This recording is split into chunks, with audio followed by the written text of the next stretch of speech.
භයානක සසරක යද්දින් අපි කලාතුරකින් මනුස්ස ජීවිතයක් ලැබිලා ඊටත් එහා කලාතුරකින් බුදු සසුනක් හම්බ වුණා. ඒ බුද්ධ ශාසනයේ නිවැරදි කල්යාණ මිත්‍ර ඇසුරක් ලැබෙනවා කියලා කියන එක වාසනාවක්මයි. විමුක්තිය හොයාගෙන යන මිනිස්සු ලෝකෙ බිහි වෙනවා. අදටත් කාමයේ අතාරින මිනිස්සු බිහි වෙනවා. හිමාලයේ ඉන්නවා තාපසයෝ. හිමාලය ඇසුරු කරගෙන ඉන්දියාවේ තාපසයෝ ඉන්නවා කෝටි 5ක්.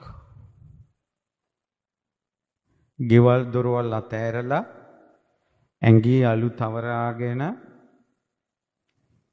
තපස් රකින්න ගෙවල් අතෑරපු තාපස පරිබ්‍රාජිකවරු ඉන්දියාවේ දැනට ඉන්නවා කෝටි 5කට වඩා. ලංකාවේ මිනිස්සු ඉන්නේ කෝටි 2යි. එතකොට මිනිස්සු ගෙවල් දොරවල් අතාරිනවා කියන එකත් කරાવી. කාමයේ අතාරිනවා කියන එකත් කරાવી. ඔවුන්ට සැබෑ ශාස්ත්‍රුන් වහන්සේ නමක් මුණ ගැහෙනවා කියන එක නම් අතිශයින්ම පින්බලයක්. බුද්ධ කාලේ අජිත කේසකම්බලේ, පකුඳ කච්චායන, සංජේ බෙල්ලට්ටි පුත්ත, නිගණ්ඨනාත පුත්ත, මක්කලි ගෝසාල ආදී සත්‍ශාස්ත්‍රවරු ළඟට ශ්‍රාවකයෝ ආවි කාමේ හොයාගෙන නෙවෙයි. විමුක්තියක් හොයාගෙන. ඒ විමුක්තියක් හොයාගෙන ආපු අයට මුණ ගැහුනේ ඒ වගේ ශාස්ත්‍රවරු. සසර දුකෙන් එතර වීම සොයාගෙන යන කෙනෙකුට සත්‍ය දේශනා කරන අමා නිවනට පමුණන බුදුරජාණන් වහන්සේ වගේ ශාස්ත්‍රුන් වහන්සේ නමක් මුණ ගැහෙනවා නම් ඒක පරම දුර්ලභ වාසනාවක්. ඒක බුදු කෙනෙක් මුණ ගැසීම. අන්නේ බුදු කෙනෙක් මුණ ගැසීමේ පින තමයි අපි මේ පුහුණු කරන්නේ. බුදුවරු සොයාගෙන එනවා. කල්යාණ මිත්‍රයෝ සොයාගෙන එනවා. බුදුරජාණන් වහන්සේගේ ධර්මය අහන්න සොයාගෙන එනවා. මේ පුහුණුව, මේ සංස්කාරය, මේ පින්බලය ඔබ සතුව තිබ්බට පස්සේ ඔබ විමුක්තියක් සොයාගෙන යන දවසට ඔබ හරි තැනට යන්නේ, වැරදි තැනට නෙවෙයි. ඒ නිසා මේ භයානක සසරින් එතර වෙන්න අපිට උතුම් ශාස්ත්‍රු සම්පත්තියක් ලැබුණ වෙලාවේ ඒ ශාස්ත්‍රුන් වහන්සේගේ පිහිට අපට විවර වෙන්නේ ශ්‍රද්ධාව තුලින්. අපි ඒ ශාස්ත්‍රුන් වහන්සේ පිළිගන්න ඕන, විශ්වාස කරන්න ඕන, ඒ අවබෝධය අදහා ගන්න ඕන. ඒකට කියනවා ශ්‍රද්ධාව කියලා. ඒ ශ්‍රද්ධාවක් තියෙනවා ආකාරවතී සද්ධා, අමූලිකා සද්ධා. බොහෝ දෙනාට සමස්තයක් වශයෙන් ඇති වෙන්නේ අමූලිකා සද්ධාව. ඒ කියන්නේ ඉක්මනට පැහැදීමක් එනවා. ආස හිතෙනවා. හිත පිනා යනවා. නමුත් යම්කිසි කෙනෙකුට මේ ධර්මය අහද්දී ඒ දහම් කරුණු වැටහෙද්දී අපේ ශාස්ත්‍රුන් වහන්සේගේ අවබෝධය කොහොම එකක්ද? මේසා අවබෝධයක් බුදුරජාණන් වහන්සේට තියෙනවා නේද කියලා අර ධර්මය අහද්දී, ධර්මයේ විමසද්දී හිතේට එන පැහැදීමට තමයි කියන්නේ ආකාරවතී සද්ධාව. ඒ ආකාරවතී සද්ධාව තමයි නිවන් මාර්ගයේ පෝෂණය කරන්නේ. සද්ධාවෙන් පින් උපද්දවනවා. කොහොමද? අමූලිකා සද්ධාව තිබ්බා කියලා නෑ, පින් උපද්දවනවා. මලක් පහනක් පූජා කිරීම, ඒ වෙලාවට නමුත් සාදුකාර දීම, ඒ වෙලාවට නමුත් හිතේ ඇති වෙන පැහැදීම සුගති සම්පත්තිය ඇති කරනවා. ඉතින් ඒ නිසා චිත්ත ප්‍රසාදය කියලා කියන්නේ කොයි විදිහට ඇති වුණත් හිතසුව පිණිස පවතිනවා. ඉතින් පින්වතුනි, මේ ධර්මයෙන් කෙනෙකුට මුණ ගැහුනොත් ඒ ධර්මයේ පුරුදු කරන කෙනා සත්පුරුෂයෙක්ද අසත්පුරුෂයෙක්ද? සත්පුරුෂේ. සත්පුරුෂයා තුල සත්පුරුෂ ගති තියෙනවා. සත්පුරුෂයා තුලත් බාල ගති තියෙන්න පුළුවන්. බාල ගති බැහැර කරනවා. බුදුරජාණන් වහන්සේ වදාලා මේ අසත්පුරුෂකම නිසා බාල ගති බැහැර නොකිරීම නිසා කය බිඳලා මරණින් මත්තේ සත්වයා නිරයේ උපදිනවා. එතකොට දේවදූත සූත්‍රය අහලා තියෙන කෙනෙකුට අපායේ කොහොම දුකක් තියෙනවද කියලා මාත්‍රයක් සිතවිලි මාත්‍රයකින් තේරුම් ගන්න අවස්ථාවක් තියෙනවා දේවදූත සූත්‍රය ඇහුවොත්. හැබැයි මතක තියාගන්න කිසිම චිත්‍රයකින් අපාය ගැන ඇඳලා තියෙන චිත්‍රයකින් අපාය ගැන හිතන්න බෑ. අපාය ගැන හදලා තියෙන චිත්‍රපටයකින් අපාය ගැන හිතන්න බෑ. අපාය ගැන හදපු AI වීඩියෝ එකකින් අපාය ගැන හිතන්න බෑ. ඇයි මං එහෙම කියන්නේ? එක භික්ෂුවක් බුදුරජාණන් වහන්සේගෙන් අහනවා ස්වාමීනි භාග්‍යතුන් වහන්සේ අපායේ විඳින දුක මේ වගේ එකක් කියලා කියන්න පුළුවන්ද? බුදුරජාණන් වහන්සේ වදාළා මහණෙනි අපායේ විඳින දුක විස්තර කරලා ඉවර කරන්න බෑ. ස්වාමීනි උපමාවකින් කියන්න පුළුවන්ද? භික්ෂුව උපමාවක් කියන්නම්. රජ කෙනෙක් ළඟට උදේ කාලේ හොරෙක් අල්ලගෙන එනවා. රජතුමා ඔහු කෙරෙහි ඔහුගේ වැරද්දට කිපිලා මොහුට උල්පාරවල් 100ක් ඇනපන් කියලා අණ කරනවා. එතකොට උල්පාරවල් 100කින් බැට කරන කියන උල්පාරවල් 100ක් අර මිනිහයාට අයින්ව උල්. එයා කොයිතරම් වේදනාවක් විඳිනව ඇතිද උල් 100කින් බැට කරනකොට. දහවල් කාලේ රජුර වහනවා අර හොරා තාවම ඉන්නවද? මහරජතුමනි ඉන්නවා. ඕකට ඇනපිය තව උල් 100ක්. ආයෙත් උල් 100ක් ඇන්න. රාත්‍රී කාලේ රජුරණ මතක් වෙන අර හොරා ඉන්නවද? ඉන්නවා රජතුමනි කතාවම ඉන්නවා. ආය ඇන 500ක්. දැන් එක දවසට උල් පාරවල් 300ක්. බුදුරජාණන් වහන්සේ අහනවා මහණෙනි උල් පාරවල් 300ක දුක් වේදනාව කොහොම ඇතිද? ස්වාමීනි උල් පාරවල් 300ක් ගැන කවර කතාවද? එක උල් පාරක් උලකින් ඇනිලා විඳින වේදනාව කොච්චර වේදනාවක්ද?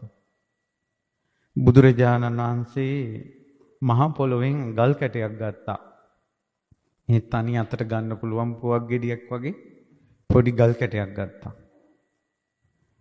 මහණෙනි උල්පාරවල් 300කින් වේදනාව විඳින උල්පාරවල් කාලා උල්පාරවල් 300කින් ඇනුන පුජ්‍යලෙක් විඳින වේදනාව මේ ගල් කැටේ වගේ. නිරේ වේදනාව මහා මෙර වගේ කිව්වා. 84000ක් යොදුන් දිග 84000ක් පළල 84000ක් වතුරෙන් යට වෙලා තියෙන 84000ක් වතුරෙන් උඩට තියෙන යොදුන් මහා මෙර පර්වතයේ වගේ කිව්වා නිරේ දුක. උල් 300ක් ඇනපු මිනිස්සෙක් උල් 300ක් ඇනලා ඒකෙන් වේදනාව විඳින මිනිස්සයාගේ දුක ගල් කැටේ වගේ කිව්වා. එක උලක් ඇනිලා විඳින වේදනාවවත් අපිට එක වීඩියෝ එකකින්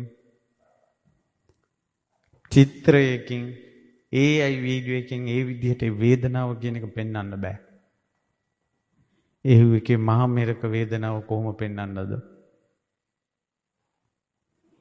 මට මොන ගැහුණා මනෝකයෙන් නිරේට ගිය මේ කෙනෙක්. ඒ කෙනා මනෝකයෙන් මිහු පොළොව දිබෑ කරගෙන තමයි යාගේ මනස ඇදීලා ගිහිල්ලා පොළොව ඇතුළට. ගිනි ජාලා මැද ඒ යමපල්ලන්ගේ දුක දැකලා හීනෙන් වෙලා තියෙනවා. එයාට සිහිය එනකොට එයා ඇඳේ නෙවෙයි ඉඳලා තියෙන බිම බඩ ගිහිල්ලා මුත්‍රා වෙලා කටෙන් කෙල වැක්කිරිලා ගොළු වෙලා හීනෙන් අපාය දැකලා. අපාය දුක කියන එක සුළුපටු දෙයක් නෙවෙයි. අපිට ගානක්වත් නැහැ. අපි ඔහේ ඉන්නවා. එක වැද්දෙක් මුළු ජීවිතේම ප්‍රාණඝාතයේ ඉදිලා සත්තුන්ට දෙන වද වේදනාවේ පාපයෙන්ම ඒ මිනිස්යාට පිපාසයක් හැදුණා දඩේමේ ගියාට පස්සේ වැද්දාට. ගඟේ වතුර හිඳිලා තියෙනවා පවට පේන්නේ නැහැ. ආරාමයට ගියා කලවල් වල වතුර හිඳිලා තියෙනවා පේන්නේ. මහ තෙරුණාන් ඉදිරියේ කෑ ගැහුවා වතුර දෙන්න මට කියලා. තුඩි කිව්වා මේ වතුර තියෙනවනේ කියලා. බීපන් කියලා මට වතුර පේන්නේ නැහැ කිව්වා. මහ තෙරුණාන් කිව්වා උඹ කරපු පව් වලට උඹ දැන් මනුස්ස ප්‍රේතෙක් වෙලා. ඒ මිනිස්සෝ උඹ මේ දුකෙන් ඈතර වෙනින් මේ ජීවිතේම වතුර පොදක්වත් නැති තැනට පාපේ විපාක එනවනම් මරණින් මත්තේ උඹ බේරගන්න කවුරුත් නැහැ. මෙයා ගොඩාක් බය වුණා වැද්දා. කිව්වා මම මොකද්ද කරන්න ඕන කියලා. ආරාමේ නැවතියනින් කිව්වා. දුනු ඊතල විසි කරපන් කිව්වා. විසික කළා. අපෝපස්ථාන කළා. මහාන වුණා. මහාන වෙලා ටික දවසක් ගියා ඉන්න බෑ. මහාන වෙලා ටික දවසක් ගියා බෑ හිතෙනවා. ඇයි ලෝල හිත ප්‍රාණඝාතය කරපු හිත පාපයට බර හිත එක තැනක තියාගන්න බෑ. මහ තෙරුණාන්සේට කිව්වා මම ගෙදර යනවා කියලා. ඊට පස්සේ කිව්වා ඇයි අර උඹට ඇතිවෙච්ච නිරය බය මට වුණාට අමාරුයි මහානකම. එහෙනම් ගෙදර යන්න කලින් මම කියන වැඩක් කරන්න පුළුවන්ද? පුළුවන්. අද දවසේම අමුලි ලුණු වරණලියේ ලීයෙත් වතුර පොත්තත් ගණකන් අමුයි ගොඩක් ගහපන් කිව්වා. අමුලි කොළ තියෙනලි වීලිච්ච නැතිලි ලොකු ගොඩක් දවසේ ගැහුවා. සවස් කාලේ තෙරුණාන්සේ කියනවා නුඹ මරණින් මත්තේ යන නිරය මට පේනවා. නුඹ මරණින් මත්තේ යන නිරයේ ගිනි පුපුරක් මන් දැන් ගන්නවා කියලා 이르දියකින් එයාට පේන්න සැලැස්වා අපාය. 이르දියෙන් අතක් මවල ගිනි පුපුරක් අබෑටයක් වගේ ගිනි පුපුරක් අරන් දවසේම ගොඩ ගහපු අමුලී ටිකට අර ගිනි පුපුර දැම්ම විතරයි අමුලී ටික අලු වුණා. ඕන්න කිව්වා නිරේ ගින්දර දාඩිය දෑවා. නිදන් නැතුව භාවනා කළා. වතුරේ සක්මන් කළා. පිදුරු වලින් දරණුවක් හදලා ඒක වතුරේ ඔබලා ඔළුවේ තියාගෙන සක්මන් කළා. නිරේ යන්න හිටපු අයත් ගෞතම බුදු සමිඳුගේ සසුනේ සැනහිලා නිවන් දැක්කා. ඒ අයත් ඈතර වුණා. ඔයා මනුස්ස ප්‍රේත නෙවෙයි. ඔයා වතුර බොන්න යනකොට ඔයාගේ කලේ වතුර හිඳුන්නේ නැහැ. ඔයා ඉච්ඡර පව් කලේ නැහැ. ඒ වගේ යත් නිවන් දැක්කනම් ඔබට බුදු සසුනේ පිහිට කොහොමදත් තියෙනවා. නැතුව නෙවෙයි. ඔය වගේ සසර ගමනක අපි යන්නේ. ඊට පස්සේ බුදුරජාණන් වහන්සේ වදාළා මේ බාලයා අහබ්බුරුසයා ඒ කරන පව් නිසා තිරිසන් ලෝකේ උපදිනවා. තිරිසන් ලෝකේ උපදිනවා තනකොළ උලා කකා ජීවත් වෙන සත්තු අතර. ගවයෝ, බැටළුවෝ, ඔය වගේ සත්තු අතර එළුවෝ තනකොළ ගස් කොළන් කකා ජීවත් වෙන. පව් කරන සත්වයා ඉපදෙන තැන්. පසුගිය කාලේ අපි පින්කමකට සම්බන්ධ වුණා ඕස්ට්‍රේලියාවේ. මෙල්බන් නුවර සිරි සුද්ධෝදන මහසෑරජාණන් වහන්සේ ගෞතම බුද්ධ ශාසනයට පූජා වුණා. ඕස්ට්‍රේලියාවට මේ රටින් ගිය අයට පින එලව විපාක දෙනවා. ඇයි මෙහින් ඒ රටට යනකොට මේ රටේ තියෙන කොයි තරම්නම් ශාසනික සම්පත් අහිමි කරගෙනද යන්නේ. එහෙව් රටක මෙල්බන් නුවර ඉතාමත් මනස්කාන්ත සෑයක්. අඤ්ඤා කොණ්ඩඤ්ඤ මුනිදුගේ 13 නිදන් වූ ඊළඟට අනුරුද්ධ තෙරුන් වහන්සේගේ 13 නිදන් වූ නන්ද මහරහතන් වහන්සේගේ ඊළඟට පුන්න මන්තානි පුත්ත මහරහතන් වහන්සේගේ බක්කුල මහරහතන් වහන්සේගේ අඟුලිමාල මහරහතන් වහන්සේගේ පිලින්දි වච්ච මහරහතන් වහන්සේගේ සුද්ධෝදන මහරහතන් වහන්සේගේ 13 ඉඳන් කොට මනරම් සෑයක්. තින් බුද්ධ ශාසනයට පූජා වුණා ඕස්ට්‍රේලියාවට මහා විහාරයක් වගේ. අපි ලංකාවේ ඉඳලා අනුරාධපුර රුවන්වැලි සෑය ජයසිරි මහ බෝ සමිඳු වඳින්න යනවා වගේ ඒ රටේ අයට පින් කරගන්න තියෙන උතුම් තැනක්. ඉතින් ඒ රටෙත් ඊළඟට අපි ධර්ම ප්‍රචාර කටයුතු වලට නව ශ්‍රීලන්තයට ගියා. ඉතින් ඒ රටේ ගොඩක් තියෙනවා ෆාම්. මේ ගවයෝ ගව පාලනය ගොවිපළවල් ඒ රටේ ජනගහනයට වැඩි ඉන්නවා. දැන් නව ශ්‍රීලන්තේ මිනිස්සු වගේ 3 ගුණයක් බැටළුවෝ ඉන්නවා. තනකොළ උලා කකා ඉන්න සත්තු. ඒ රටේ ජනගහනයට වැඩිය ගවයෝ ඉන්නවා. තනකොළ උලා කකා ඉන්න සත්තු. ඊට පස්සේ සත්තුන්ට පැටවු ලැබුණට පස්සේ විනාඩි කිහිපයක් නැත්තම් පැය කිහිපයයි වැටිච්ච තැන ඉන්නේ. ඒ මවගෙන් සතාව අයින් කරනවා. ඒ සතාව අයින් කරනවා. එතකොට අර ඇඟලෙව කකා වැස්සියක් පැටවෙකුට දක්වන ආදරය දක්වන්න නැහැ. තිරිසන් ලෝකේ තියෙන දුක. ඒ එළදෙනුන්ට කිරි එරෙන්නේ පැටවෙක් වෙනුවෙන්. ඒ කිරි ඔක්කොම ගන්නවා මැෂින් වලට. පැටව පැය කිහිපයකින් අයින් කරනවා. එකපාරම මරන්න යවනවා. වැස්සි පැටව වෙනම හදනවා. වස්සු පැටව වෙනම මසට හදනවා. වෙන තැන්වල එක තැන හදන්නේ නැහැ. පැටවුන්ට කිරි දෙන්නේ බෝතල් වලින්. වැස්සි පැටවුන්ට.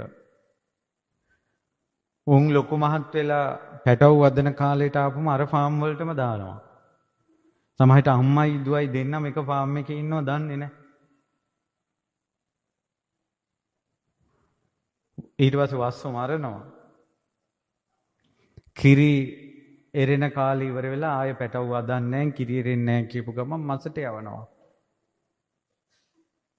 ලංකාවේ ගව පාලනයයි ඉන්දියාවේ ගව පාලනයයි ඒ රටවල් වල ෆාම් කියන්නේ වෙනම එකක්.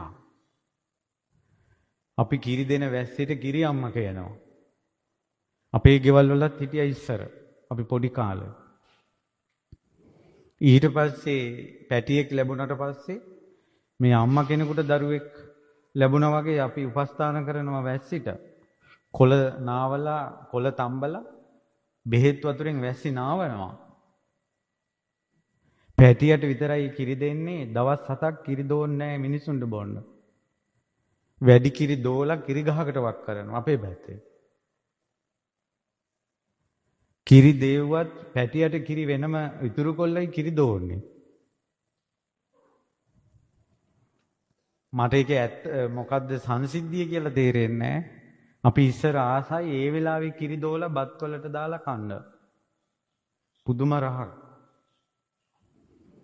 හැබැයි එහෙම ගෙනල්ලා ඒ කිරි වලට ලුණු දැම්මොත් එහෙම එළදෙනගේ තන බුරුල පුපුරනවා කියලා අම්මලා ලුණු දාන්න දෙන්නේ නැහැ අපිට. බලන්න කිරි ටිකකයි ඒක ඒ කිරි ටික දුන්න වැස්සිය අතර දන්නේ අපි නොදන්නවා වුණාට යම් සම්බන්ධයක් තියෙනවා. අර එහෙමවත් අර වැස්සිට හානියක් වෙන්න දෙන්නේ නැහැ. ඒ වැස්සිය නඩත්තු කරලා මැරුණාට පස්සේ වලේ දානවා. ඔහොමයි ගම්වල ගව පාලනය කළේ. අසත්පුරුෂ නැහැ. ඉතින් අර වාගේ තමන්ට ලැබෙන පැටවුණුත් දකින්න නැතුව පුළුවන් තාක් කිරිත් දීලා අවසානයේ මස් කඩේටත් යනවා කියන්නේ ඕවා නෙවෙයිද ණය ගෙවනවා කියන්නේ. තනකොළ උලා කකා. ඒකයි කියන්නේ ණය වෙන්න එපා මනුස්ස ලෝකේ කියලා. අම්මා තාත්තට ණය වෙන්න එපා. බැඳපු නෝනටවත් ණය වෙන්න එපා. යුතුයකම් ඉෂ්ට කරන්න කියන්නේ ඒකයි. කාටවත් ණය වෙන්න නම් එපා. ඉතින් මම ඕක කියනකොට උපාසිකාවක් මාත් එක්ක කිව්වා හාමුදුරනේ ඔය නවසීලන්තේ පුංචි කාලේ ඉඳලා උගන්වනකොට රජයෙන් වියදම් කරනවා. එයා රස්සාවක් මට්ටමට එනකොට මිලියන ගාණක් රජයෙන් වියදම් කරලා ළමයාට. ඊට පස්සේ එයා ඉගෙන ගත්ත ගමන් මේ රටින් වෙන රටකට පයින්නවා. වෙන රටකට සේවය කරනවා. මගෙන් ඇහුවා හාමුදුරනේ ඒ රටින් යැපිලා ඒ රටින් පැනලා තමන්ගේ අධ්‍යාපනය දුන්න රටට සේවය නොකිරීම කියන ණයත් ගෙවන අය ඔය සත්තු අතර ඇති නේද කියලා. මං කිව්වා වෙන්න පුළුවන්. පැටවුනුත් දීලා, කිරිත් දීලා, මසුත් දීලා, තනකොළ විතරයි. පොළොව උලා කකා ජීවත් වෙනවා. මනුස්ස ලෝකේ එක එක කෑම කාපු මිනිස්සු. ඇයි ඒ? අසත්පුරුෂ වුණ නිසා මනුස්ස ලෝකේ. බාල වැඩ කරපු නිසා මනුස්ස ලෝකේ. පව් කරපු නිසා. තනකොළ උලා කන සත්තු අතර උපදිනවා. බැටළුවෝ ඇඟේ ලොම් ටික දීලා රෙදි හදන්න. ඒ ලොම් වලින් තමයි මේ සීතල පැතිවලට බැටළුවා රස්නි වෙන්නේ. ඒ ලොම් ටික කපපුවම සීතල වෙනවා. කාලයක් ගියාට පස්සේ මසට දෙනවා.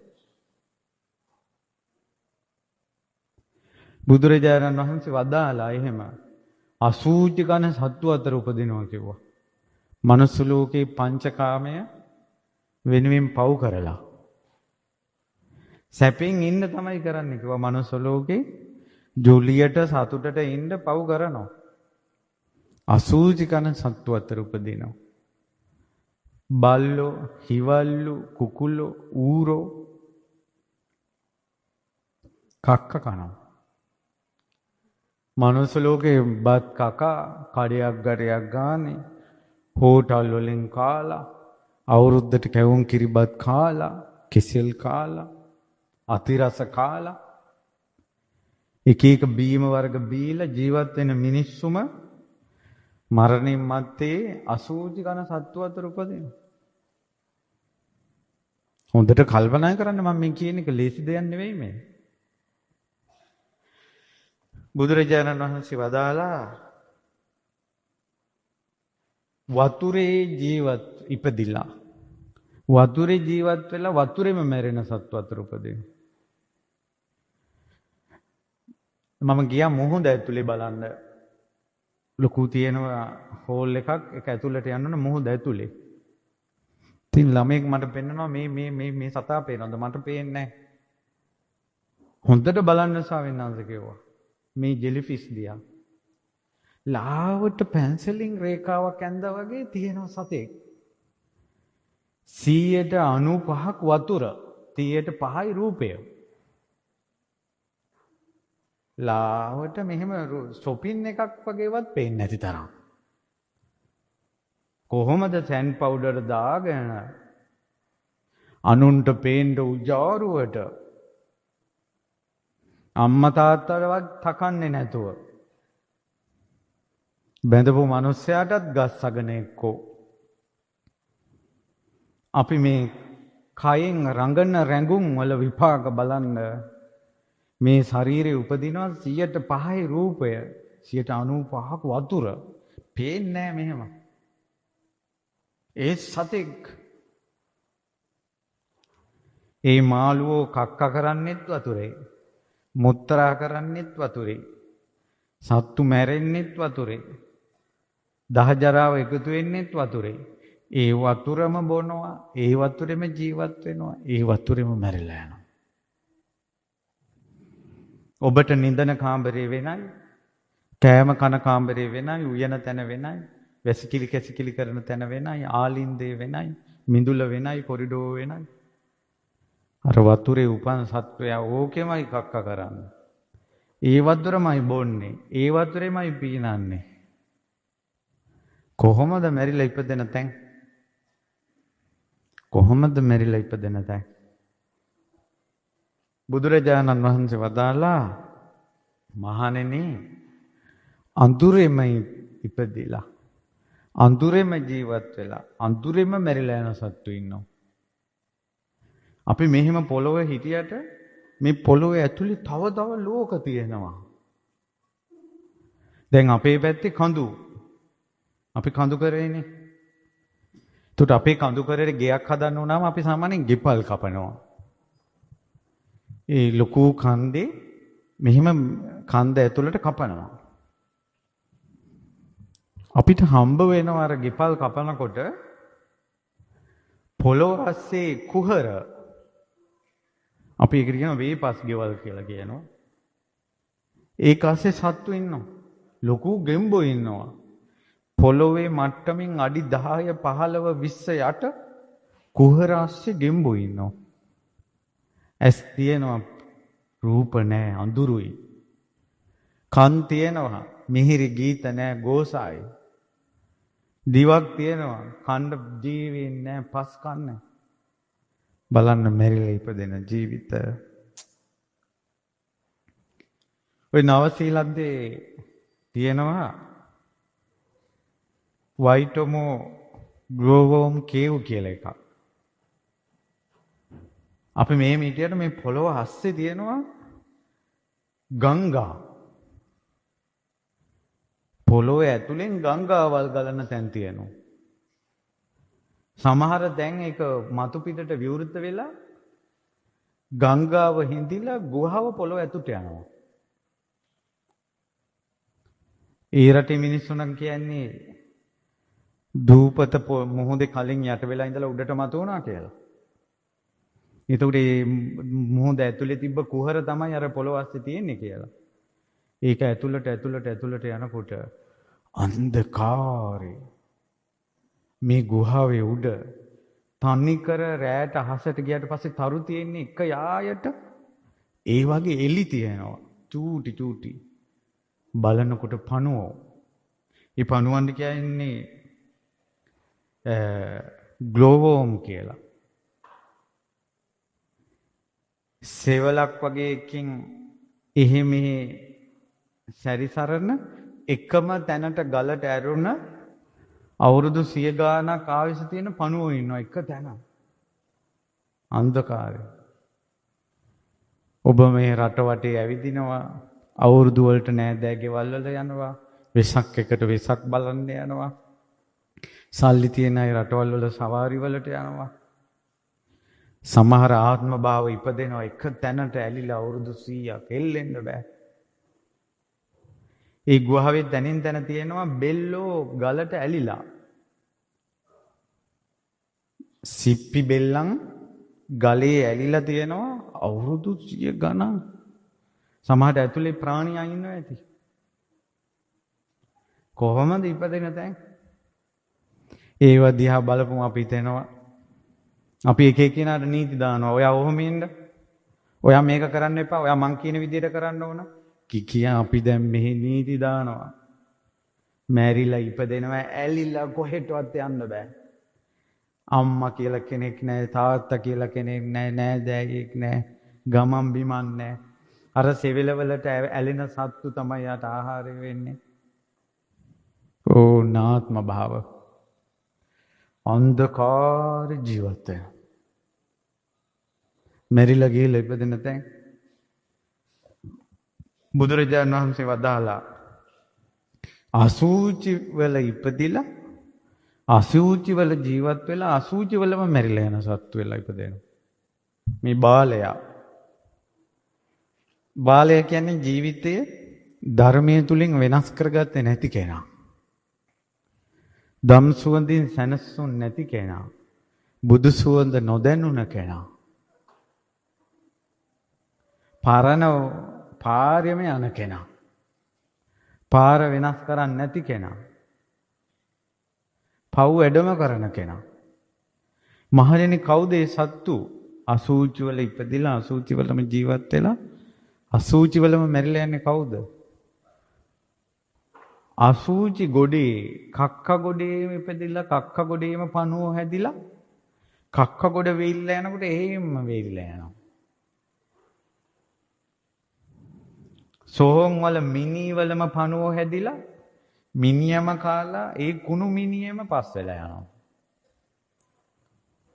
කුණු මස් වලම ඉපදිලා කුණු මාසම කකා කුණු මාසෙම ඉපදිලා කුණු මාසෙම මැරිලා යනවා. බලන්නකො මිනිස්සු වෙලා ඉන්න අයත් යන තැන්. ඉතින් බුදුරජාණන් වහන්සේ වදාලා මහණෙනි එකවරක් අපායේ වැටුනොත් අහප්පුරුෂයා ඒ බාලයා ආය මනුස්ස ලෝකයකට එනවා කියන එක කන කැස් බෑවා වියසිදුරෙන් අහස බලනවටත් වැඩිය අතිශයින් දුෂ්කරයි කියලා කිව්වා. ඔන්න ඔය සංසාර ගමනේ ඊතර වෙන්න තමයි පින්වතුනි අපි බුදුරජාණන් වහන්සේ සරණ යන්න ඕන. මේ ධර්මයේ පිහිට ගන්න ඕනන්නේ. සංඝ රත්නයේ සරණ යන්න ඕනේ.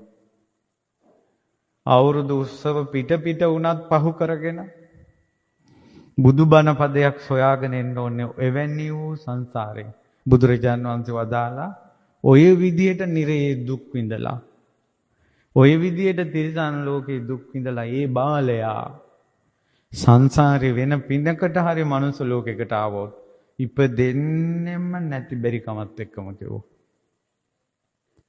එක්කෝ අංග විකල වෙනවා කිව්වා. එක්කෝ අබ්බගාත වෙනවා කිව්වා.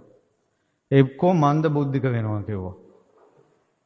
එක්කෝ අගහික කන් නිසා මෙයා ආයෙත් සත්තු මරනවා. ආයෙත් හොරකම් කරනවා. ආයෙත් වල් වැඩ කරනවා. ආයෙත් බොරු කියනවා. ආයෙත් සුරාව පානය කරනවා.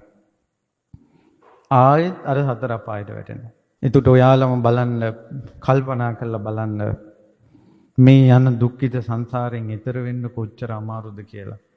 ඔය බාලයා කියේ මෙතෙක් කාලයක් අපි සංසාරේ ආවේ එතර විච්ච මිනිස්සු විදිහට නෙවෙයි.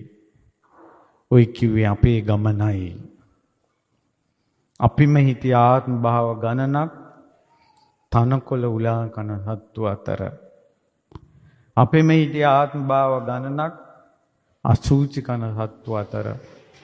අපිම හිටිය ආත්ම භාව ගණනක් වතුරේම ඉපදිලා වතුරේම ජීවත් වෙලා වතුරේම මැරිලා යනවා.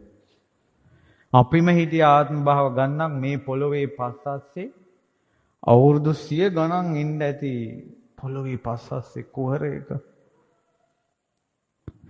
ප්‍රේතාත්ම ගල් ප්‍රේතයෝ කියලා ප්‍රේතාත්ම තියෙනවා. විශාල ගලකට බෙල්ලෙන් පහළ ඇලෙනවා. ඔළුව විතරයි හොල්ලන්න පුළුවන් නේ ඇඟ හොල්ලන්න බෑ. ඒ අයිට කියනවා ගල් ප්‍රේත කියලා. කොච්චර හිටියද? ඔන්න ඕකෙන් ඈතර වෙන්නයි අපිට බුදු සසුනක් ඕන. එහෙනම් කාගේ ප්‍රශ්නේ විසඳ ගන්නද මේ බුදු සසුන අපිට ඕනන්නේ? තමාගේ ප්‍රශ්නේ විසඳ ගන්න. ඒක අඳුනා ගන්න බැරි වුණොත් එහෙම එයා එක එක විදිහට තමන්ගේ ජීවිතේ ආයෙත් සසර ගමනටම ඇදලා දා ගන්නවා. මේ බලන්නකො ඉස්සර වෙච්ච දෙයක්. චූල මාළුන්ගේ පුත්ත සූත්‍රය. මේකේ තියෙනවා මේක හරි ලස්සනයි බලන්න මේ අර්ථය තේරුම් ගත්තේ නැත්තම්. අපි බුදුසසුනක් අපිට කුමටද? ඇයි අපි බණ අහන්නේ? බුදුරජාණන් වහන්සේ කුමක්ද දේශනා කළේ? මොකද්ද අපිට ඕන? ඒව මේ දේශනාවේ තියෙනවා. චූල මාළුන්ගේ පුත්ත සූත්‍රය. මොකද්ද මේ දේශනාවේ නම? ඒ කාලේ බුදුරජාණන් වහන්සේ වැඩ සිටියේ සවැත් නුවර ජේතවනාරාමයේ.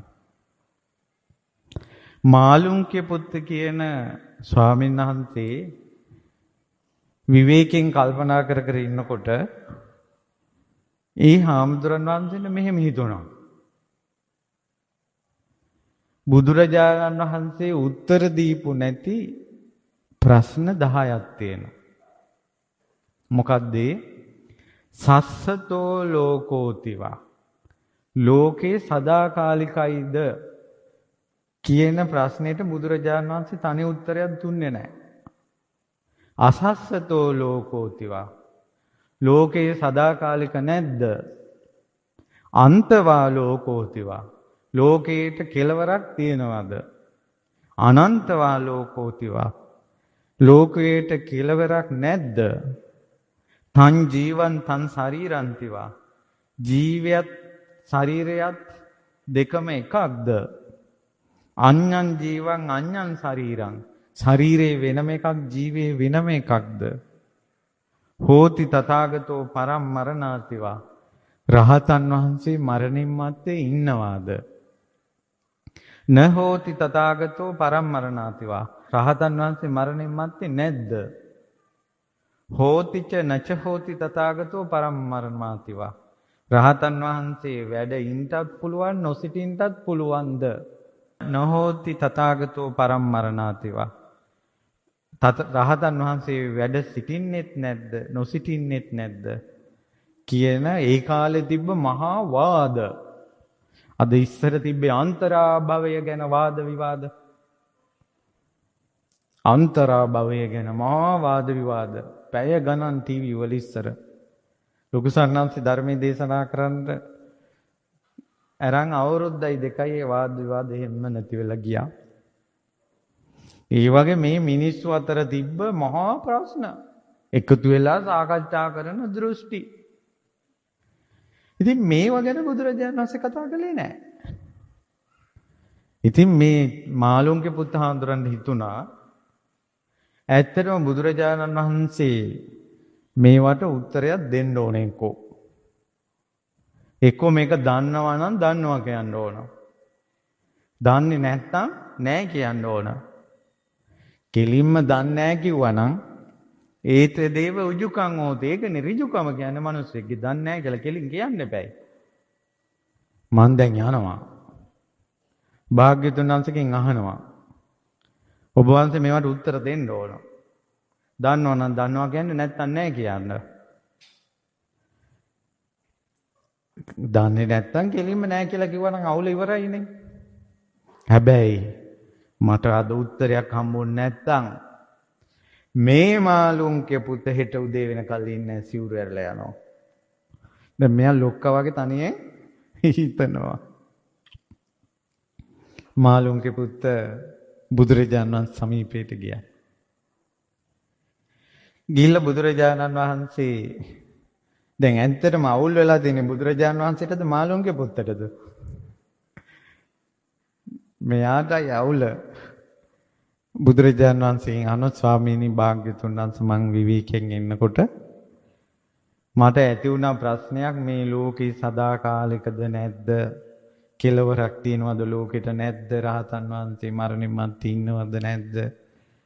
ඒකට බුදුරජාණන් වහන්සේ උත්තරයක් දීලා නැහනේ. ඇත්තටම බුදුරජාණන් භාග්‍යතුන් වහන්සේ ඔබ වහන්සේ මේවා ගැන දන්නවද? මං ඒකයි කියන්නේ පින්වතුනි. ඒ සද්ධාව කියන එක පුරුදු කරගත යුතු දෙයක්. කට ගහගෙන එන එක බැහැර කළ යුතු දෙයක්. බුදුරජාණන් වහන්සේගේ විශ්වාසය අදාහගත යුතු දෙයක්. මෙයා සසරේ මේක පුරුදු කළා නැහැ. අවුල් හදා ගන්නවා. අදත් ඉන්නවා. අපෙන්ම බණ අහලා අවුලක් හදා ගන්නවා. අපි කියපු නැති දේවල් කිව්වා කියලා කියනවා. ওই උපාසිකාව අතර ඉන්නවා. හරි අනුවන. ඒක මොකද්ද අපි කියපු නැති බණ ඇහිලා. කියපු බණ ඇහිලා නැහැ. මොකක් හරි අවුලක් හදා ගන්න. ඊට පස්සේ දැන් එක මහත්තයෙක් අහනවා හාමුදුරනේ ඔබ වහන්සේලාට දානි දුන්නොත් රජෙන් දඩ ගහනවලුනේ. මම ඇහුවා ඇයි මහත්තයා එහෙම? ඔබ වහන්සේගේ බණට කිව්වේ ඉරෑ බණ මං ඇහුවා රෙදියේ කියන්නේ. මං එහෙම කිව්වා. කිව්වා. ඊට පස්සේ මං ඊයේ රෑ දාපු බණ මොකද්ද කියලා බලනකොට සාසනික ඉතිහාසය.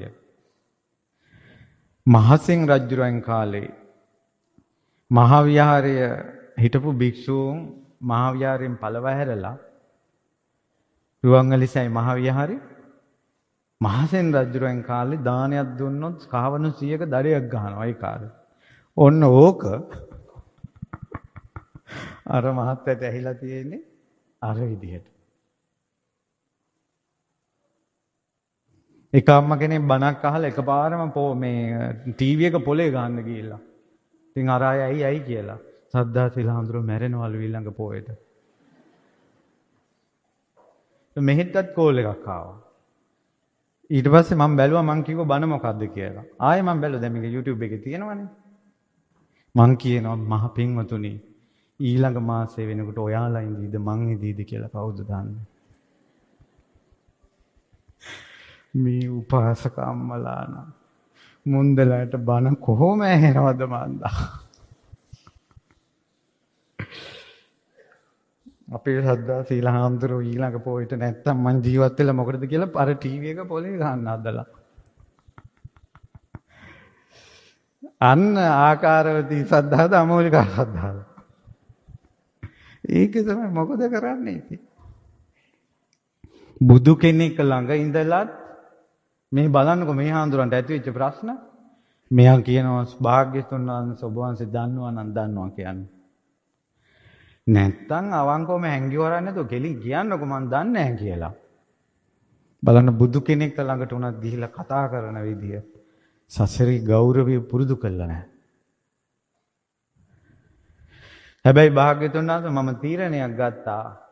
අද මේකට උත්තර දුන්නේ නැත්නම් මේ මාළුන්ගේ පුත්ත හෙට එළි වෙන කලින් නැහැ සිවුරු ඇල යනවා. දැන් ඔන්න මෙයාගේ චන්දි පාට් එක දැම්මා. බුදුරජාණන් වහන්සේට කොච්චර කරුණාවක් ඇති වෙන්නේ නැතිද නේ? ඊට පස්සේ බුදුරජාණන් වහන්සේ වදාළ මාළුන්ගේ පුත්ත දැන් ඔයා මහාන වුණානේ. මහාන වෙනකොට මාළුන්ගේ පුත්ත මං ඔයාට කිව්වද මාළුන්ගේ පුත්ත මෙහෙ එන්න. මේ ලෝකේ සදාකාලිකයිද නැද්ද? කෙලවරක් තියෙනවද නැද්ද? රහතන් වහන්සේ මරණින් මතු ඉන්නවද නැද්ද? ඒකට මම උත්තර දෙන්නම්. ඔයා මන් ළඟ මහාන වෙන්න කියලා මං කිව්වද? නෑ භාග්‍යතුන් වහන්සේ. ඔයා මට කිව්වද ස්වාමිනී භාග්‍යතුන් වහන්සේ මාව මහාන කරගෙන මට ලෝකේ කෙලවරක් තියෙනවද නැද්ද? ලෝකේ සදාකාලිකයිද නැද්ද? රහතන් වහන්සේ මරණින් මතු ඉන්නවද නැද්ද? ඒවට උත්තර දෙන්න කියලා ඔයා මහාන වෙනකොට කිව්වද? නෑ භාග්‍යතුන් වහන්සේ. බුදුරජාණන් වහන්සේ වදාලා මමත් ඕවට උත්තර දෙන්නම්. ඔහේ මහාන වෙන්න කියලා මං කිව්වෙත් නැත්තම්. ඔයත් මහාන වෙනකොට මට මේකට උත්තර ඕන. ඒකයි මම මහාන වෙන්න කියලා කිව්වේ නැත්තම්. ඉතින් ඔයා මොනවද මේ කියන කතාව? කවුරුද ප්‍රතික්ෂේප කරන්නේ? කවුරුද ප්‍රතික්ෂේප කරන්නේ? මාළුන්ගේ පුත්ත බුදුරජාණන් වහන්සේ දේශනා කරනවා. මාළුන්ගේ පුත්ත ඔබ මේකට උත්තර හොයා ඉඳිද්දී බුදුරජාණන් වහන්සේ හිස් පුරුෂයා කියලා කියන්නේ. හිස් පුරුෂයෝ මොකද්ද මේ කියන්නේ කියලා ඇහුවා. මේවට උත්තර දුන්නේ නැත්නම් මම සිවුරු අරිනවා කියලා. හැබැයි මාළුන්ගේ පුත්ත ඔබ ඔකට උත්තර හොයන්න උත්තර හොයද්දිම ඔයා මැරිලා යයි. තථාගතයන් වහන්සේ ওই ප්‍රශ්න වලට උත්තර දෙන්නේ නැහැ. ඔයා උත්තර හොයන්න මම උත්තර දෙන්නේ නැහැ කිව්වට. හැබැයි මාළුන්ගේ පුත්ත ඔයාට වෙලා තියෙන දේ මට උපමාවකින් කියන්න පුළුවන් කිව්වා. මේක හොඳට අහගන්න. මේ තමයි අනවශ්‍ය ප්‍රශ්න හදන අයට හොඳ උත්තරයක්. දැන් සමහර අය අහනවා ඇයි මේ රත්තරන් පාට ගාලා තියෙන්නේ අසපුවේ? ඇයි අර තොරණ ළඟ සිංහයෝ දෙන්නෙක් ඉන්නේ? අර ඇතුල් වෙන තැන උඩට දැන් මෙහෙත් එහෙම වුණා. දැන් මෙහෙ එනකොට මේ මාලිගාව ඉස්සරහා සිංහයෝ දෙන්නෙක් ඉන්නවා. අම්මලා පොයි දවසට ඇවිල්ලා කතාව. එක අම්ම කෙනෙක් අහනවා ඇයි ඔය තමයි එක අම්ම කෙනෙක් කිව්වා ඔය තමයි බුදුරජාණන් වහන්සේ බණ කියනකොට ආනන්ද ස්වාමීන් වහන්සේ අහගෙන ඉන්නවා. ඒ නිසා එක සිංහෙක් කට ඇරලා තියෙනවා අනිත් සිංහයා කට වහලා තියෙනවා. ඒතර තව අම්ම කෙනෙක් කිව්වා එහෙම නෙවෙයි. ලොකු ස්වාමීන් වහන්සේ බණ කියනකොට අනිත් ස්වාමීන් වහන්සේලා අහගෙන ඉන්නවා. දැන් ඒකට අර්ථකථනයක් යනවා. ඊට පස්සේ එක්කෙනෙක් මේ කතා ගොඩාක් නිසා තව කිව්වා එක කතා. ලොකු ස්වාමීන් වහන්සේගෙන් ගිහිලා අහලා ස්වාමීනි මේ ඇයි සිංහයෝ දෙන්නේ දෙවිදියක තියෙන්නේ කියලා. ලොකු ස්වාමීන් වහන්සේ කිව්වා ඒ ගණ්ඩ ගිය තැන හිටිය ඔය දෙන්න විතරයි. එච්චර ඒ කතාව. අර්ථකථන නැත්නම් ඇයි අර උඩ ගුරුලෙක් ඉන්නේ?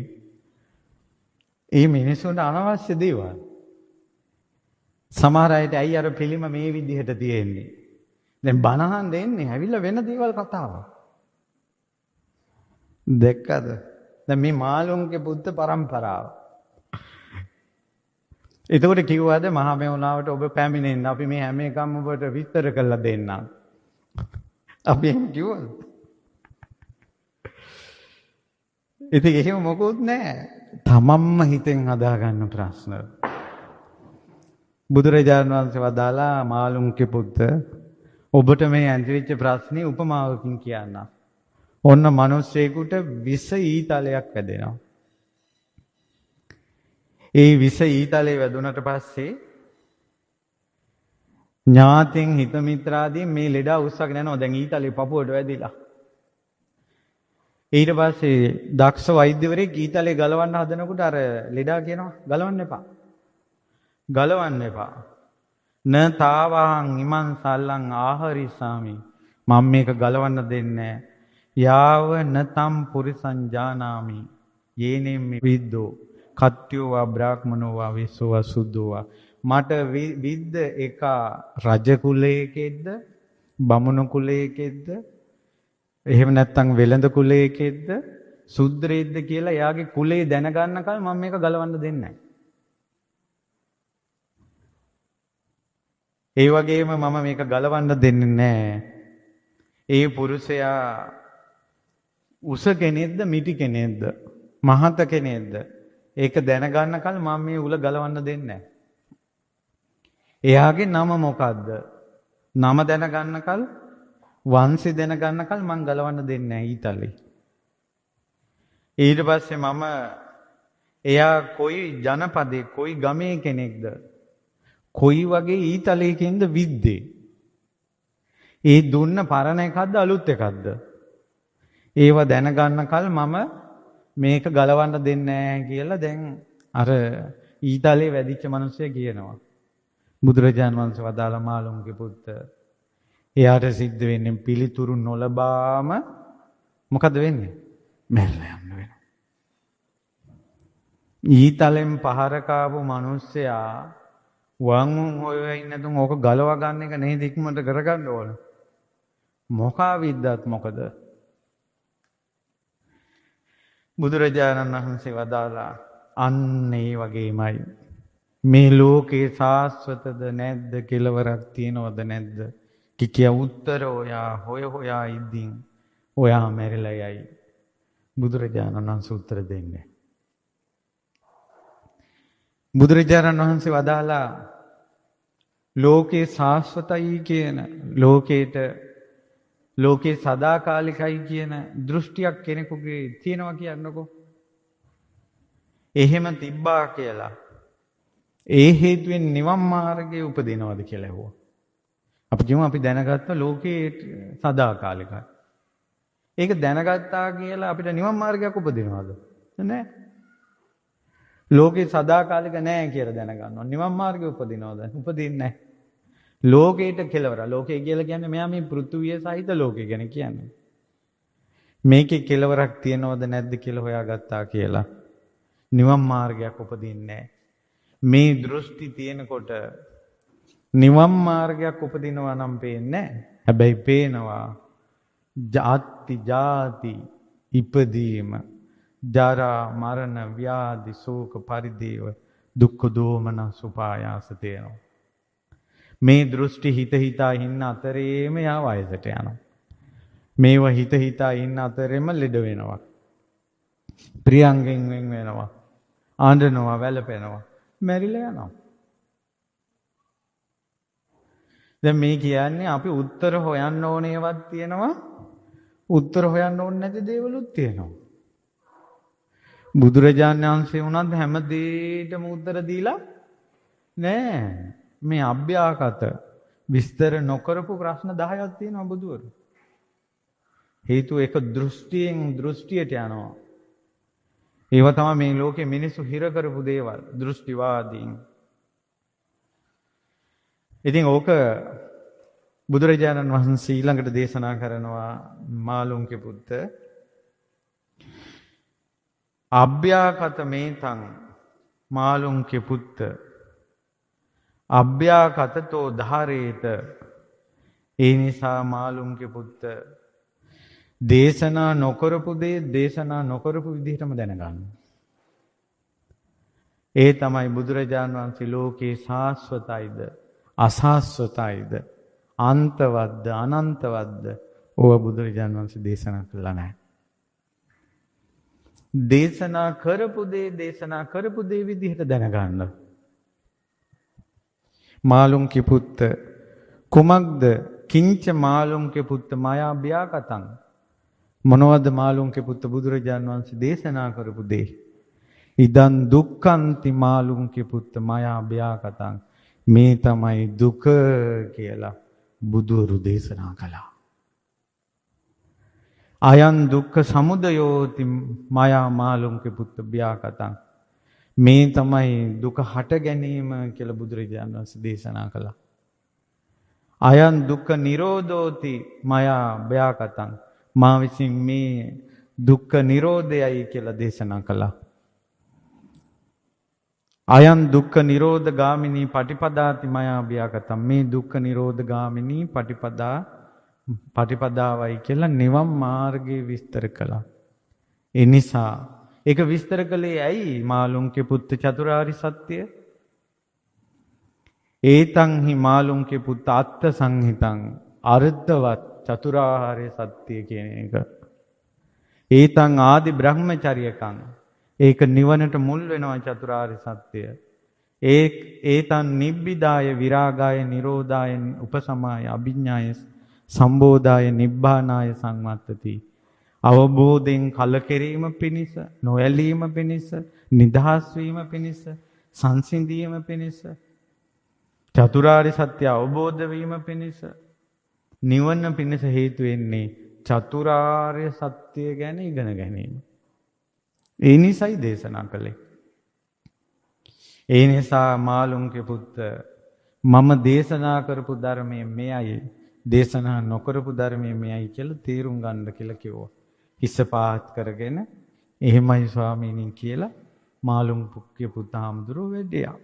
දැන් කියන්නේ ආන් ඔය වගේමයි අපි ඕනම් සමහර මිනිස්සු බනහන එක පිං දහම් කරන එක අතාරිනවා සමති සමාගම් වල නිලතල අහිමි වීමේ.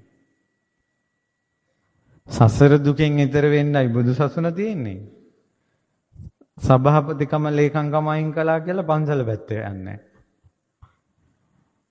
දැක්කද? පුංචි පුංචි දේවල් වලට මේ බුද්ධ ශාසනය අහිමි කර ගන්නවා. සමහර වෙලාවට තමන් බණ අහන්න යන තැනට තමන් අකමැති කෙනෙකුත් එනවා. ඊට පස්සේ අන්න අරකිට යනවා දෙන්න කියලා යන්න.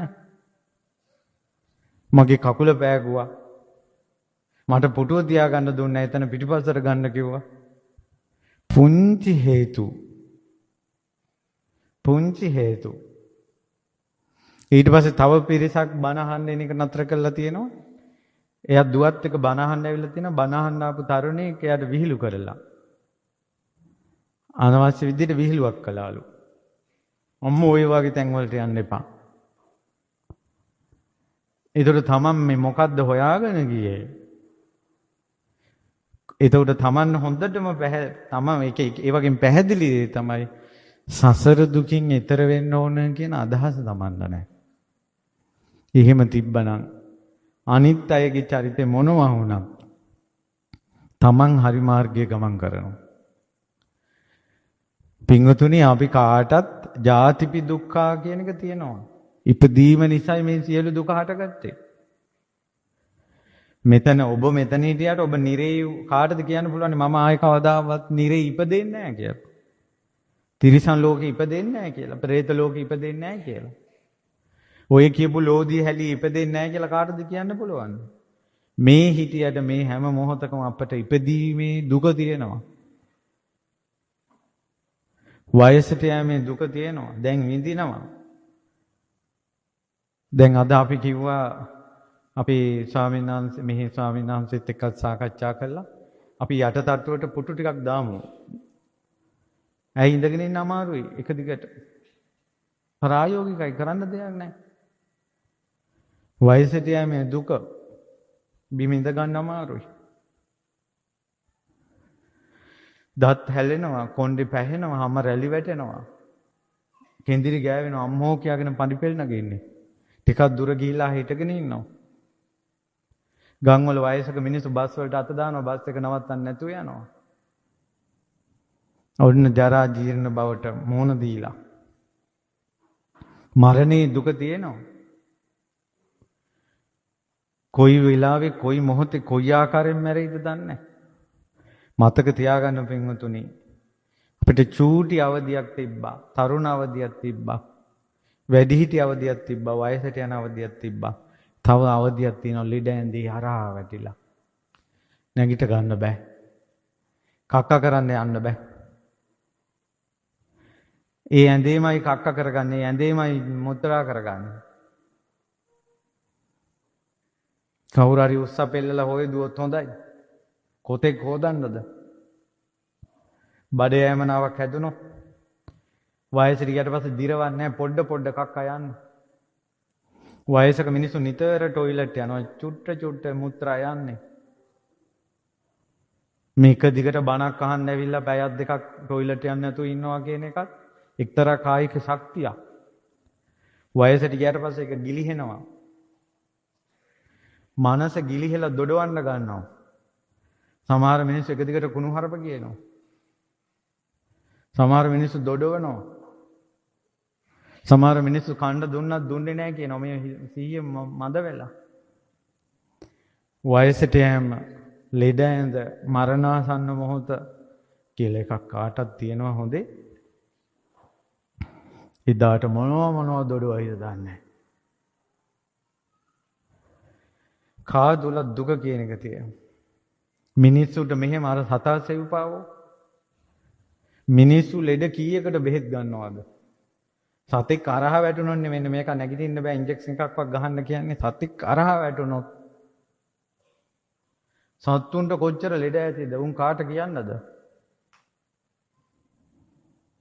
සත්තු නම් එහෙම හරි പ്രേත භූත දරුකමට, නෑදෑකමට, ලෙන්ගතුකමට පෙරේතෝ ගෙවල් වට කර ගන්නවා. දුම්මල ගහලා පන්නනවා. අතර මුල්ලේ ආරක්ෂාව වලේලානවා. පිරිත් කියා පිරිත් පැන් ඉහිනවා. කොහොම ඇතිද? කොච්චර ආදරණීය දරුවන්ගෙන් පෙරේතෝ කොහොම ඈත් වෙනව ඇතිද? ඇඬු කඳුලෙන් එන්නේ පෙරේත භූතාත්ම. මහා දුක් කන්දරාවක. සමහර අයගේ කටවල් කුණු වෙලා. සමහර අයගේ නියපොතු වලින් තම තමන්ගේම මස් කඩ කඩ කනවා. අනිත් ප්‍රේතයන්ගේ මස් කඩනවා. පොලිසිය තියනවාද? මේ මගේ අයියා අක්කා නංගි අත තියන්න එපා කියලා නෑදෑයෝ ඉන්නවද ඕපපාතික උපත්වලට? කොහොම දුකක්ද? එතනින් ඉවරද? ආත්ම භාව 500ක් ඉපදුනාට පස්සේ ඒක ඉවරයි. එහෙම නැහැ කෝටි ගණන් ආත්ම භාවවල ඉපදෙනවා. ජාතිපි දුක්ඛා ජරාපි දුක්ඛා ව්‍යාධිපි දුක්ඛෝ මරණම්පි දුක්ඛං අප්පියෙහි සම්පයෝගෝ දුක්ඛෝ තමන් අකමැති අප්‍රිය අමනාප දේවල් එක්ක එකතු වීම දුකක්. පියෙහි විප්පයෝගෝ දුක්ඛෝ ප්‍රියමනාප දේවල් වලින් වෙන්වීම දුකක්. යම් පිච්ඡන් නලබති තම්පි දුක්ඛං යමක් කැමැති දේ නොලැබීම දුකක්. සංකිට්ඨේන පංච උපාදානං කන්දා දුක්ඛා සමස්තයක් වශයෙන් ගත්තොත් රූප වේදනා සංඥා සංකාර විඥාන කියන පංච උපාදානස්කන්ධේම දුකක්.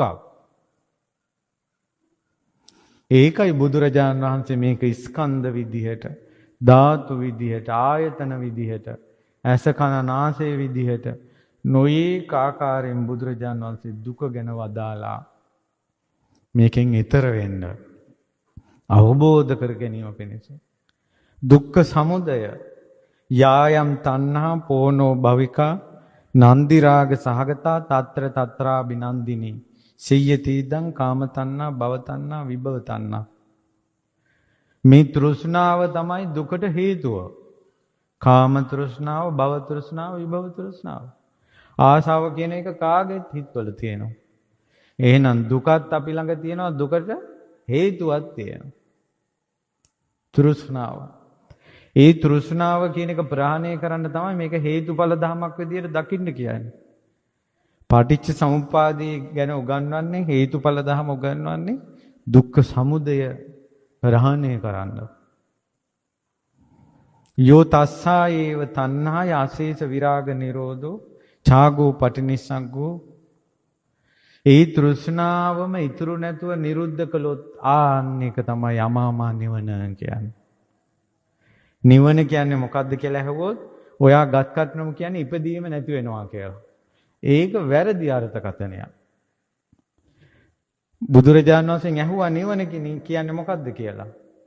ඒතං සන්තං ඒක සාන්ත දෙයක්. ඒතං පනීතං ඒක ප්‍රනීත දෙයක්. යදිදං සබ්බ සංඛාර සමතෝ පුඤ්ඤාභි සංස්කාර අපුඤ්ඤාභි සංස්කාර ආනිඤ්ඤාභි සංස්කාර කියන සියලු සංස්කාර සංසිඳිච්ච තැන. තණ්හක්කයෝ තණ්හාව ෂය වුණ තැන. විරාගෝ නොයලුණ තැන. නිරෝධෝ නිදහස් වුණ තැන. නිබ්බානං නිවන. තෘෂ්ණාව නැතිවීම තමයි නිවන කියන්නේ. දුක නැතිවීම තමයි නිවන කියන්නේ. මේක ඉපදීම නැතිවීමයි නිවන කියනකොට මිනිස්සු නිවනට බය වෙනවා. අයියෝ අපි ඉපදෙන්නේ නැති වෙයි. ඇයි හැම වෙලාවෙම මිනිස්සු ආත්ම දෘෂ්ටියක් තුළ තමයි ඉන්නේ. ඊළඟට තියෙනවා දුක්ඛ නිරෝධ ගාමිනී පටිපදාව. දුක්ඛ නිරෝධ ගාමිනී පටිපදාව කියන්නේ මොකද්ද? අය මේ වාරියෝ අට්ඨංගිකෝ මග්ගෝ. මොන මාර්ගයේද? ආර්ය අෂ්ටාංගික මාර්ගය. කුමක්ද? සම්මා දිට්ඨි, සම්මා සංකප්ප, සම්මා වාචා, සම්මා කම්මන්ත, සම්මා ආජීව, සම්මා වායාම, සම්මා සති, සම්මා සමාධි. ඔන්න ඔය ආර්ය අෂ්ටාංගික මාර්ගය තමයි බුදුරජාණන් වහන්සේ විස්තර කළේ. සත්‍තිස් බෝධිපාශික ධර්ම විදිහට, සතිපට්ඨාන විදිහට බුදුරජාණන් වහන්සේ නිවන් මාර්ගය තමයි විස්තර කළේ. එහෙනම් බුදු කෙනෙක් ලෝකෙට පහළ වෙන්නේ කුමක් දේශනා කරන්නද? චතුරාර්ය සත්‍ය ධර්මය. එතකොට අපි අවබෝධ කරගන්න ඕනේ කුමන ධර්මයක්ද? චතුරාර්ය සත්‍ය ධර්මය. දුක්ඛාර්ය සත්‍ය, දුක්ඛ සමුදයාර්ය සත්‍ය, දුක්ඛ නිරෝධාර්ය සත්‍ය, දුක්ඛ නිරෝධ ගාමිනී පටිපදාර්ය සත්‍ය. ඒ නිසා හොඳට මතක තියාගන්න සමහර ප්‍රශ්න තියෙන ඔයාලගේ. දැන් අපිට මතක් වෙනවා මේ ධර්මය අපි ඉගෙන ගන්නකොට අපිට යම් ගැටලු වෙනකොට අපි ලොකු ස්වාමීන් වහන්සේගෙන් අහනවා. ලොකු ස්වාමීන් වහන්සේ කියනවා ඕක හිතට බරක් කරගන්න නැතුව ඒක ඔයාට තේරෙන්නේ නැත්නම් තේරෙන්නේ නැති විදිහට දරාගෙන මේ ධර්මයේ කියවන්න. ඔයාට මේ කාලයක් මේ ධර්මයේ කියවගෙන යනකොට ඔයාට මොක තේරෙනවා? හරියට ධර්මයට යොමු කළා ලොකු ස්වාමීන් වහන්සේ අපිව.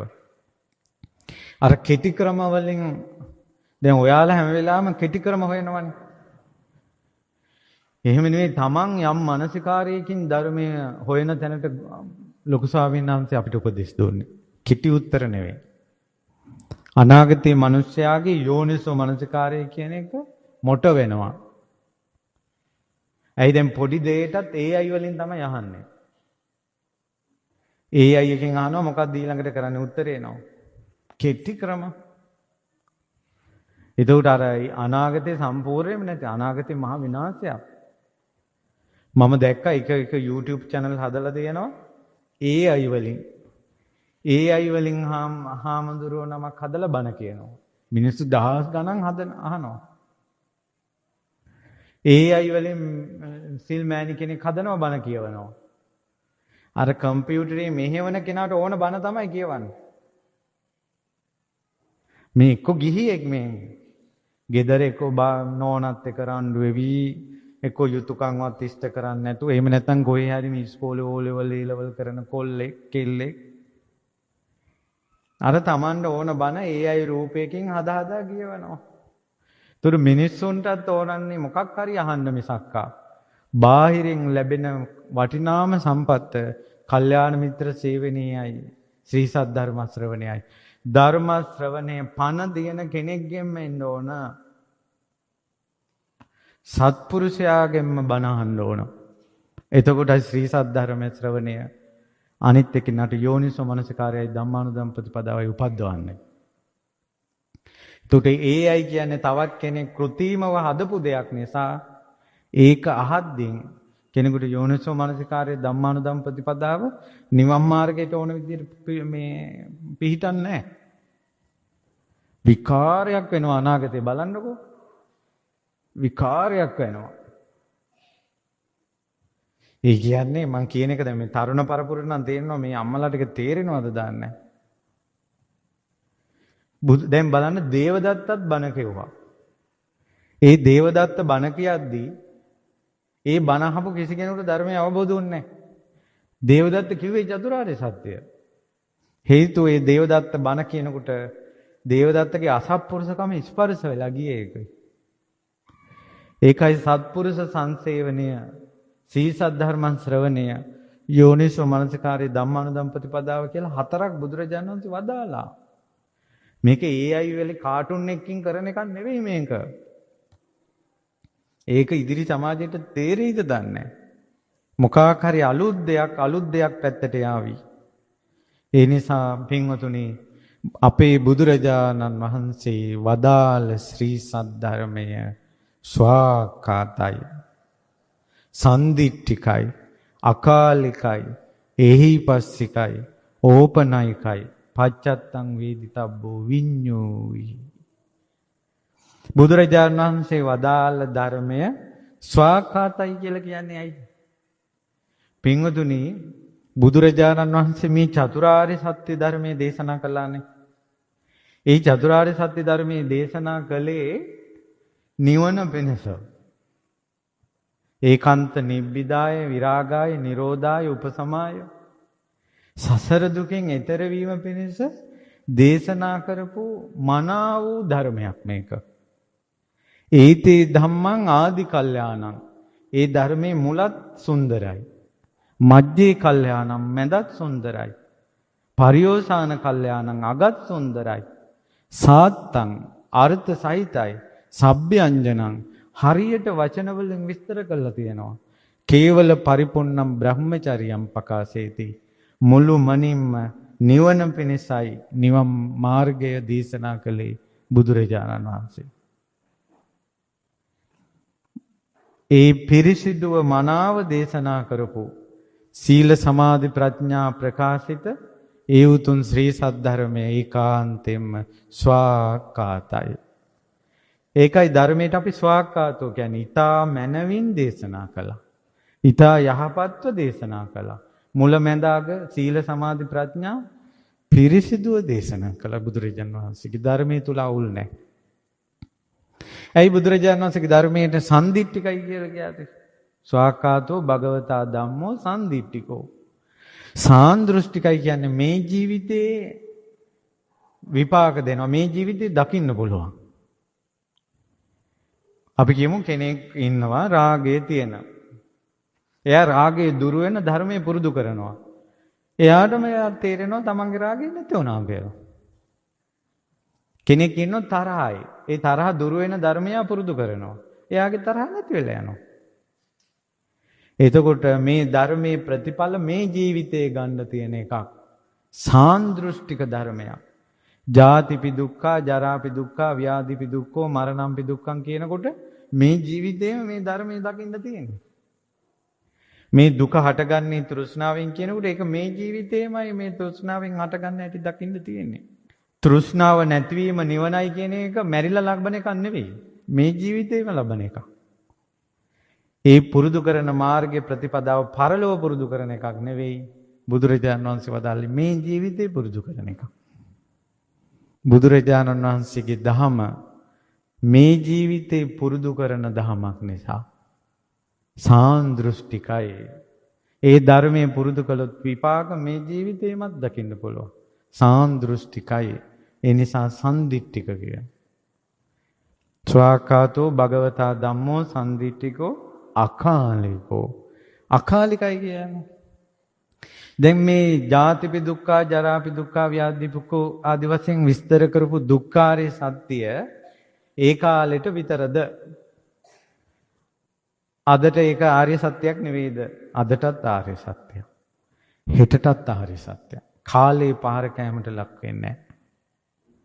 දුක හටගන්නේ තෘෂ්ණාවෙන් කියලා බුදුරජාණන් වහන්සේ වදාරපු ධර්මය එදත් එහෙමයි, අදත් එහෙමයි, හෙටත් එහෙමයි.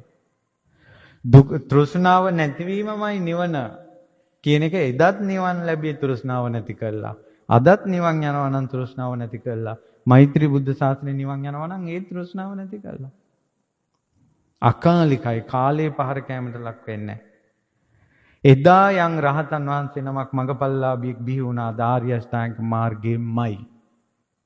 අදත් මගපල්ලාභි කෙනෙක් බිහි වුණොත් ආර්ය අෂ්ටාංග මාර්ගයෙන්මයි. හෙටත් මගපල්ලාභි කෙනෙක් බිහි වුණොත් ආර්ය අෂ්ටාංගික මාර්ගයෙන්මයි. නිවන් දකින්න තියෙන මාර්ගය කාලය අනුව වෙනස් වෙන්නේ නැහැ. අකාලිකයි. භාග්‍යතුන් වහන්සේ වදාළ ශ්‍රී සද්ධර්මය අකාලිකයි කියන්නේ ඒකට. ඒහි පස්සිකයි. ඇවිත් බලන්න. බුදුරජාණන් වහන්සේ දුකයි කියලා ආර්ය සත්‍යයක් වදාලා මේක ඇවිත් බලන්න. ඔබම බලන්න මේක ඇත්තක්ද බොරුවක්ද? දුක හටගන්නේ තෘෂ්ණාවෙන්. ඔබම ඇවිත් බලන්න මේක ඇත්තක්ද බොරුවක්ද? දුක නැති වෙන්නේ තෘෂ්ණාව නැති වුණොත් ඔබම ඇවිත් බලන්න. ඒස නිවන පිණිස තියෙන ප්‍රතිපදාව ආර්ය අෂ්ටාංගික මාර්ගය ඔබම ප්‍රගුණ කරලා බලන්න. මේ ධහම විවෘත වුණාමයි බබලන්නේ, වැහුණම නෙවෙයි. ඇවිත් බලන්නේ යයි කියන්න පුළුවන් නිසා ධහමට කියනවා මොකද්ද? ඒහි පස්සිකයි. ඕපනයිකයි කියලා කියන්නේ. මේ ධර්මය තමා තුළට පමුණවා ගත යුතු දෙයක්. දැන් දුක නම් වූ ආර්ය සත්‍ය කියන එක කා තුළටද පමුණවා ගන්න ඕනේ? තමා තුළට. ළඟදී අම්මා කෙනෙක් ප්‍රශ්නයක් ඇහුවා. අම්මලාට තියෙන බරපතල ප්‍රශ්න තියෙනවනේ.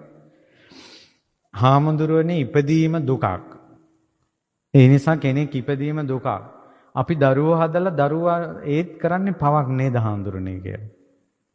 දරුවෙක් හැදීමත් පවක් කියලා යහම ලියලෙවලා තිබ්බා.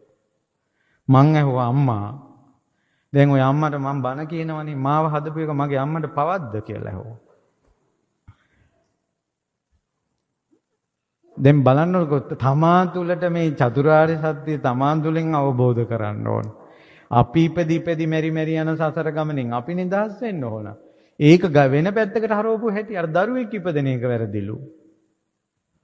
තමා ඉපදෙන එක නෙවෙයි තමන් නිදහස් වෙන්න ඕන. ඒක ප්‍රාර්ථනාවකින් ඉල්ලීමකින් ලැබෙන එකක් නෙවෙයි. ආර්ය අෂ්ටාංග මාර්ගේ පුරුදු කළාමයි මේකෙන් නිදහස් වෙන්න තියෙන්නේ. ඒ නිසා මේ සියලු ධර්මතාවයන් තමා තුළින් දකින්න තියෙන්නේ. තරහ බනහල්ලා තරහ නැති කරගන්න එක කරගන්න ඕනේ අනුන්ද තමන්ද? ඒ වුණාට අපි කියන්නේ අරයා කොච්චර බණ අහනවද බලන්නකෝ එයාට තරහ යන්නේ නැහැටි. බලන්න තිබ්බ ඔයාට තරහ ගිය දවසට ඔයාට තරහ යන්නේ නැහැටි. අපි පුරුදු වෙලා තියෙන්නේ අනුන්ට තරහ යන්නේ නැහැටි බලන්න. මේ ධර්මයේ කියන එක කණ්ණාඩියක්, දහං කැඩපතක්. කණ්ණාඩියෙන් බලන්නේ කවුරු දිහාද? දැන් ඔයා උදේ පාන්දර කොණ්ඩේ බඳින්න කියලා කණ්ණාඩිය දිහා වෙන කෙනෙක් දිහාද බලන්නේ ඔයා දිහාද? ඒ කණ්ණාඩියෙන් බලාගෙන හැදෙන්නේ කවුද? තමන්. මේ ධර්මයේ දිහා තමනුයි හැදෙන්න ඕන.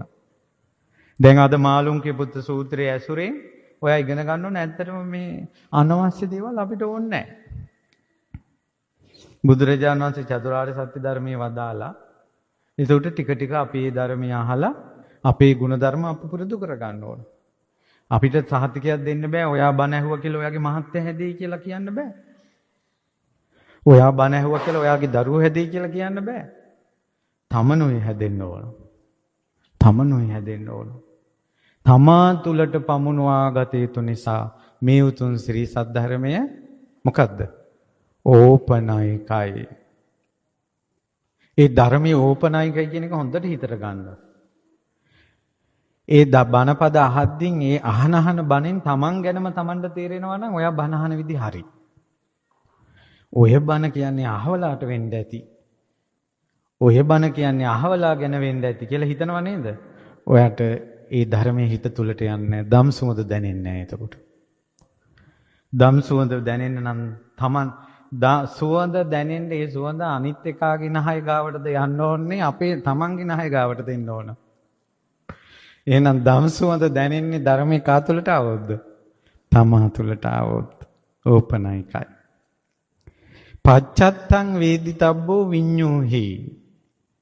නුවණැත්තන් තම නැනපමණින් අවබෝධ කරගන්න. මේ ධර්මය අවබෝධ කරන් තින්නේ තමන්ගේ ප්‍රඥාවේ හැටියට. gedara 5 දෙනා 5 විදිහක්. 5 දෙනාට මේක තේරෙන්නේ ආකාර 5කට. එකම සූත්‍ර දේශනාවෙන් එක්කෙනෙක් සෝවාන් වෙනවා, එක්කෙනෙක් සකදාගාමී වෙනවා, එක්කෙනෙක් අනාගාමී වෙනවා, එක්කෙනෙක් රහත් වෙනවා. දීඝනක කියලා පරිබ්‍රාජකයෙකුට බුදුරජාණන් වහන්සේ වේදනාව නැමැති වේදනාව විග්‍රහ කරලා ධර්මයේ දේශනා කරනකොට ඒ බණ අහපු තාපසයා සෝවාන් වුණා. පවන් සලසලා හිටපු ළඟ හිටපු සාරිපුත්යන් වහන්සේ රහත් වුණා. එකම බණෙන් එක්කෙනෙක් සෝවාන් වෙනවා, එක්කෙනෙක් රහත් වෙනවා. මාගන්ධියා බැමිණිත් බමුණත් තමන්ගේ දුව අරගෙන බුදුරජාණන් වහන්සේට ජෝඩු කරන්න ආවා. ශ්‍රමණයන් වහන්සේ මගේ ලස්සන දෝණි ඔබ වහන්සේට දෙනවා, ඔබ වහන්සේ සිවුර අයින් කරලා ඇවිල්ලා කසාද බඳින්න. බුදුරජාණන් වහන්සේ වදාලා මේ ශරීරය නව දොරකින් අසූචි වැగిරෙන මේ ශරීරයේ මහ පොට ඇඟිල්ලෙන්වත් ස්පර්ශ කරන්න මං කැමති නෑ. කියනකොටම මට මේ කුණු ශරීරයක් කියලා කිව්වා නේද කියලා කෙල්ලට තරහ ගියා. මාගන්ධයා. අම්මයි තාත්තයි ඇහුවා ඇයි ඔබ එහෙම කියන්නේ? බුදුරජාණන් වහන්සේ ධර්මයේ දේශනා කළා. ඒ දෙන්නම අනාගාමී වුණා. අම්මයි තාත්තයි අනාගාමී වුණා. දුව වෛරක්කාරයෙක් වුණා. බුදුරජාණන් වහන්සේගෙන් පලිගන්න හැතිරියක් වුණා මාගන්ධයා කුමරිය. එයා තමයි සාමා බණහනවා කියලා සාමාපතිය ඇතුළු 500ක් කුමාරිකාවෝ ගිනි තියලා මැරෙව්වා. එකම බණේ. ඉතින් ඒක සත්‍යයක් නේ. ඉතින් ඒ නිසා අද වුණත් මේ කියන බණ එක එක්කෙනාට එක එක විදිහට ඇහෙන්න පුළුවන්ද බැරිද? එක එක විදිහට තේරෙන්න පුළුවන්ද බැරිද? පුළුවන්.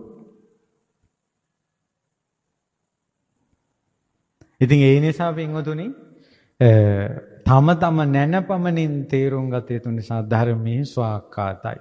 ධර්මයේ ගුණ 6ක් තියෙනවා. මොනවද ඒ ධර්මයේ ගුණ 6? මේ තම නැනපමණින් අවබෝධ කරගත නිසා මේ ධර්මයේ පච්චත්තං වේදිතබ්බෝ විඤ්ඤෝහි. ධර්මයේ ගුණ කීයක් තියෙනවද? 6ක්. මොකද්ද?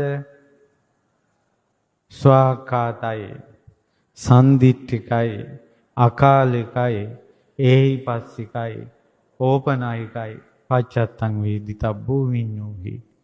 පච්චත්තං කියන්නේ වෙන් වශයෙන්. වේදිතබ්බෝ අවබෝධ කරගත යුතුයි. අවබෝධ කරගන්නවා. විඤ්ඤෝහි නුවණැත්තා. නුවණැත්තා තම තම නැනපමණින් වෙන් වෙන් වශයෙන් මේ ධර්ම අවබෝධ කරනවා. ඔක්කොටම එකපාර එක විදිහට අවබෝධ කරන්න බෑ. ඔයාලා ගෙදර ඔක්කොම එකට ධර්මයට එනවා කියලා එකකුත් නෑ අම්මේ. දරුවෝ ධර්මයට ගන්න පුළුවන් කියලා එකකුත් නෑ. නුවණ තියෙන්න ඕන, පින තියෙන්න ඕන. දැන් ඔයාලම හිතන්න දැන් බුදුරජාණන් වහන්සේ මාළුන්ගේ පුත්ත තෙරුන්ට ඇහුවා ඔයා මහාන වෙනකොට කිව්වා ඇහුවාද මෙහෙම ප්‍රශ්න වලට උත්තර දෙනවා නම් විතරයි මම මහාන වෙන්නේ. මං ඔබව මහාන කරන්නේ මේ උත්තර ටික දෙනවා ඔබ මහාන වුණොත් කියලා මමත් givisum ගහගෙනද මහාන කළේ. ඊටසේ නෑ ස්වාමීනි කිව්වා. ඉතින් බුදුරජාණන් වහන්සේ වදාලා හිස් පුරුෂයෝ අනවශ්‍ය ප්‍රශ්න හදාගත්තා ඔබ. ඒ වගේ සබ්බ දුක්ඛ නිස්සරණ නිබ්බාන සච්ච කරණත්තාය ඒතං කාසාවං ගහිත්වා පබ්බාජේත මම්බන්ති. මේ බුද්ධ ශාසනයේ මහාන වෙන මේ ඒ විනය නීතිය පනවපු දවසේ ඉඳලා අද දක්වාම සංඝයා මහාන වුණේ සියලු දුකෙන් එතර වෙන්න. නිවන සාක්ෂාත් කරන්න නිබ්බාන සච්ච කරණත්තාය. මේ සිවුර අරගෙන මාව මහාන කරන්න. දුකෙන් එතර වෙන්න නිවන සාක්ෂාත් කරන්නයි මහානකම ඉල්ලුවේ. සිවුර ඉල්ලුවේ. ඊට පස්සේ අර ස්වාමීන් වහන්සේ සිවුර ගන්නවා ගුරු ස්වාමීන් වහන්සේ. ආය කියනවා සබ්බ දුක්ඛ නිස්සරණ නිබ්බාන සච්ච කරණත්තාය ඒතං කාසාවන් දත්වා අනේ ওই සිවුර මට දීලා පබ්බාජේත මම්බන්තේ මාව පැවිදි කරන්න කියලා ඉල්ලා හිටියා. අන්න ඒ සංගරුවන රාගය දුරු කරනවද නැද්ද? එක්කෝ රාගය දුරු කරනවා රාගය දුරු කරන ප්‍රතිපදාවේ ගමන් කරනවා. ද්වේෂය දුරු කරනවා ද්වේෂය දුරු කරන ප්‍රතිපදාවේ ගමන් කරනවා. මෝහය දුරු කරනවා දුරු කරන ප්‍රතිපදාවේ ගමන් කරනවා. බුදුරජාණන් වහන්සේ වදාළ වැඩපිළිවෙල ප්‍රතික්ෂේප කරනවද? ඒ පිළිවෙලේ මනාව ගමන් කරනවද? අන්නේ සංඝයාට කියනවා මොකද්ද? සුපටිපන්නයි කියලා. සුපටිපන්නයි. හරි පාරේ තමයි යන්නේ. ආර්ය අෂ්ටාංග මාර්ගයේ නැමැති හරි පාරේ ගමන් කරනවා ඒ සංඝයා. බුදුරජාණන් වහන්සේගේ ශ්‍රාවක සංගරුවන. ඒ නිසා සුපටිපන්නයි කියන්නේ. ඇයි ඉජුපටිපන්නයි කියන්නේ? අපින්වතුනි තියෙන්නේ එක ඉලක්කයක් නම් ඒ එක ඉලක්කයට වංගු දදා යාමක්ද තියෙන්නේ කෙලින් යාමක්ද? ඒ මාර්ගයේ වංක ගතියක්ද තියෙන්නේ ඍජු මාවතක්ද? ඒ නිවනට යන්න තියෙන වංක හිතකින්ද ඍජු හිතකින්ද? ඊළඟට චපල කමෙන්ද ඍජු අවංක කමෙන්ද? අවංක කමෙන් ඍජුව ආර්ය අෂ්ටාංග මාර්ගයේ නැමැති ඍජු මාවත. ආර්ය අෂ්ටාංග මාර්ගයේ වෙන වෙන පැතිවලට තියෙන පාරක් නෙවෙයි නිවනටම තියෙන පාරක්. නිවන පිණිස පවතින ආර්ය අෂ්ටාංග මාර්ගයේ නැමැති ඍජු මාවතේම ගමන් කරන නිසා සංගරුවනට කියනවා ඍජුපටිපන්නයි කියලා. ඍජුපටිපන්නෝ භගවතු ශාවක සංඝෝ. ඊළඟට ඥායපටිපන්නයි. ඒ මාර්ගයේ ගියාම අවබෝධ වෙන්නේ මොකද්ද? චතුරාර්ය සත්‍ය ධර්මය. චතුරාර්ය සත්‍ය අවබෝධ වීම පිණිසම ජීවිත අවබෝධ වීම පිණිසමයි මේ ශ්‍රාවක සංඝ රත්නය සීල සමාධි ප්‍රඥා වඩන්නේ. චතුරාර්ය සත්‍ය අවබෝධයේ පිණිසමයි සීල සමාධි ප්‍රඥා වඩන්නේ. අවබෝධයේ පිණිසම ප්‍රතිපදාවේ යෙදෙන නිසා මොකද්ද කියන්නේ? ඥායපටිපන්නෝ භගවතු ශාවක සංඝ. භාග්‍යවතුන් වහන්සේගේ ශ්‍රාවක සංඝ රත්නේ ඥායපටිපන්නයි. සාමීචිපටිපන්නයි කියන්නේ නිවන පිණිස ගමන් කරන කෙනෙක් බොරු කියයිද? නිවන පිණිසම අවබෝධය පිණිසම ගමන් කරන ශ්‍රාවකෙක් කේලම් කියයිද? පරුස වචන කියයිද? හිස් වචන කියයිද? ඒ වගේ ශ්‍රාවකෙක් කතා කළොත් කතා කරන්නේ කුමක්ද? ධර්මය. අන් අය සමාදන් කළොත් සමාදන් කරන්නේ මොකකද? ධර්මයේ. අන් අයට ධර්මයේ කියලා දෙන නිසා අන් අය ධර්මයේ සමාදන් කරවන නිසා ශ්‍රාවක සංඝරත්නයට කියනවා සාමීචි පටිපන්නයි කිය. දහං කතාවෙන් යුතු බැවින්. හරියට සතිපට්ඨානයේ යෙදিলা ඒ ආර්ය මාර්ගයේ ගමන් කරන ශ්‍රාවක සංඝරත්නය යදිදං චත්තාරි පුරිස යුගානි අට පුරිස පුද්ගලයා. ඒ විදිහට ප්‍රතිපදාවේ ගමන් කරන යුගල හතරක් ඉන්නවා සංඝයා අතර. කවුද යුගල හතර? සෝවාන් මාර්ගඵල, සකදාගාමි මාර්ගඵල, අනාගාමි මාර්ගඵල, අරහත් මාර්ගඵල. යුගල හතරයි. ඊට පස්සේ පුද්ගල වශයෙන් අට පුරිස පුද්ගල 8 දෙනෙක්. කෝ 8 දෙනා? සෝවාන් මාර්ගේ, සෝවාන් ඵලයේ, සකදාගාමි මාර්ගේ, සකදාගාමි ඵලයටපත් වුණ පුජ්‍යලයා. අනාගාමි මාර්ගයේ යන පුජ්‍යලයා අනාගාමි ඵලයටපත් වුණ පුජ්‍යලයා. අරහත් මාර්ගයේ යන කෙනා අරහත් ඵලයටපත් වුණ කෙනා. මෙන්න මේ අය තමයි සුපටිපන්න, ඉජ්ජුපටිපන්න, ඥායපටිපන්න, සාමීච පටිපන්න වෙන්නේ ඔය අය. අන්නේ ශාවක සංගරුවන ආහුනේයෝ දුර ඉඳලා වුණත් ගිහිල්ලා වඳින්න පුදන්න දම්පැන් දෙන්න සුදුසුද නැද්ද? ඒ වගේ ඉන්න සංඝ පිරිසකට දුර ඉඳලා ගිහිල්ලා පුදන්න සුදුසු නැද්ද? ආහුනේයයි. දුර සිට නමුත් පැමිණ වඳින්න පුදන්න පූජා සත්කාර කරන්න දකින්න සුදුසු නිසා ආහුනේයයි. පාහුනේයයි කියන්නේ ඒ වගේ කෙනෙක් ආගන්තුකව පැමිණෙනවා. සුපටිපන්න, උජ්ජුපටිපන්න, ඥායපටිපන්න, සාමීචපටිපන්න, මඟඵලලාභී උතුමේ ආගන්තුකව ගෙදෙට්ට ආවොත් සුදුසුද කියන්න මේ අනේ කලින් කියලා එන්න එපැයි. ඒ වගේ කෙනෙක් ආවොත් පුදන්න සුදුසුද නැද්ද? තියෙන දෙයක් හරි පූජා කරගන්න. තියෙන ඒ වෙලාවේ හැටියට වඳින්න සුදුසුයි. ආගන්තුකෝ වැඩපු වෙලාවට පවා වැඳුම් පිදුම් කරන්න සුදුසු නිසා පාහුනේ යයි. කලින් දන්වල අයින්ද අපිට කලින් කියන්න තිබ්බා. ඒව සුදුසු නෑ ශ්‍රද්ධාවන්ත ශ්‍රාවකයෙකුට. පාහුනේ යයි. ආගන්තුක දැන් සමහර වෙලාවකට සිල්වත් ගුණවත් භික්ෂුන් වහන්සේ නමක් ගෙදරකට වැඩියා කියන්නකෝ. සමහරට උපාසකම්ම කියනවා අනේ හාමුදුරනේ කලින් කියන්න තිබ්බා. සුදු රෙද්දක්වත් පුටුවට එලා ගන්න විදියක් නැහැ. ගෙදර මොකොත්ම නැහැ. එහෙම නෙවෙයි. ඒ සිල්වත් ගුණවත් සංඝයා නොදන්නවා වැඩියම ගෞරවයෙන් වඩම්මලා තියෙන විදියට වඩා ඉඳවලා පැන් වීදුරක් හරි දුන්නා පූජා කළා කියන්නකෝ. අන්න ඒකට තමයි පාහුනේයයි කියන්නේ. දුර ඉඳලා ගිහිල්ලා පුදනවා කියනකොට සූදානම් පිට යන්නේ අපි. සූදානම් පිට ගිහිල්ලත් පුදන්න සුදුසුයි. සූදානම් නැති අවස්ථාවක මුණ ගැහුණත් පුදන්න සුදුසුයි. තියෙන දෙයකින් ඉදෙන බත් හැලියේ උඩින් හරි මැදින් හරි දංකුඩෙන් හරි වතුර වීදුරුවකින් හරි පාහුනේ යයි කියන්නේ ඒකට. ආගන්තුකව වැඩිම විට පුදන්න සුදුසුයි. ගොඩාක් අය බුද්ධ ශාසනයෙන් පින් කරගෙන තියෙන්නේ පාහුනේය ගුණෙන්. අහම්බෙන් මුණ ගැහෙන්නේ. අහම්බෙන් පුදන්නේ. පාහුනේයයි. දක්ඛිනේයයි. පින්සලකා දීම උතුම්. මේ ලෝකේ පින් කරගන්න මම මේ පිනක් කරගන්න ඕන කියලා කාට හරි වඳින්න පූජාවක් තියන්න දන් දෙන්න සිව්පසින් උපස්ථාන කරන්න ඕන කියලා කෙනෙක් මේ ලෝකේ තෝරගන්නවා නම් ඒකට මඟපල්ලාභි සංඝයාම තමයි.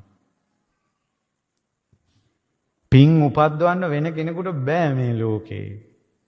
පිරිස් අතර ශ්‍රාවක සංඝරත්නයේ තරම් පින් සලකා දීම උතුම්. කෙනෙකුට ගොඩාක් පින් කරගන්න ඕන නම් ඒ සාංගිකව දෙන දේ තමයි උතුම්ම පින. රජුරු ඇහුව ඇයි ස්වාමීනි එහෙම කියන්නේ? කිව්වා රජතුමනි ඔබ යුද්ධෙට පිරිසක් හදනවා. හැඩි දැඩි ඉලන්දාරි කට්ටියක් ඉන්නවා, මන්ද පෝෂණයෙන් පෙළෙන කට්ටියක් ඉන්නවා. යුද්ධ වෙනුවෙන් ඔබට පෝෂණය කරන්න සුදුසු මන්ද පෝෂණයේ කට්ටියද අර හැඩි දැඩි සෙබළු ටිකද? කවුද සූදානම් කරන්නේ? හැඩි දැඩි සෙබළු ටික තමයි යුද්ධෙට සූදානම් කරන්නේ. මන්ද පෝෂණයෙන් ඉන්න අයට කෑමක් දෙනවා නම් පව් කියලා අනුකම්පාවෙන් යුතුයකමක් විදියටයි කරන්නේ. තමන්ගේ වැඩේට ඕන වෙන්නේ හවිහත්ය තියෙන අය. ඒ වගේ මේ සසර දුකින් එතර වෙන්න පින්පුරවා ගන්න ගමනේ ශ්‍රාවක සංඝරත්නය තරන්නම් සිව්පසෙන් උපස්ථාන කරන්න පිරිසක් නැහැ. තවත් ඇහුවා බුදුරජාණන් වහන්සේ කරත්ත වලින් වෙළඳාම යන වෙළෙන්දෙක් ඉන්නවා. ලොකු ගවපට්ටියක් තියෙනවා. ඒ ගවපට්ටියේ ඉන්න ගවයන්ගෙන් ඒ මිනිස්සයා තෝරගන්නේ කොයි වගේ ගවයෝද කියලා ඇහුවා. සුදු පාටද, කළු පාටද, අන් දිගායද, අන් කොටායද කවුද තෝරගන්නේ? ගවපට්ටියේ. කරත් අදින මිනිස්සයා කොයි ගවයාද තෝරගන්නේ? ඇහෙන්නේ නැහැ. සුදු පාටේෝ, කළු පාටේෝ, අන් දිග, වලිගේ කොට, හවිහත් බර අදින්න සුදුසු ගවයෝ ද? එහෙම නැත්නම් වැනි ඔහි කාලා බුදින ගවයෝ නෑ.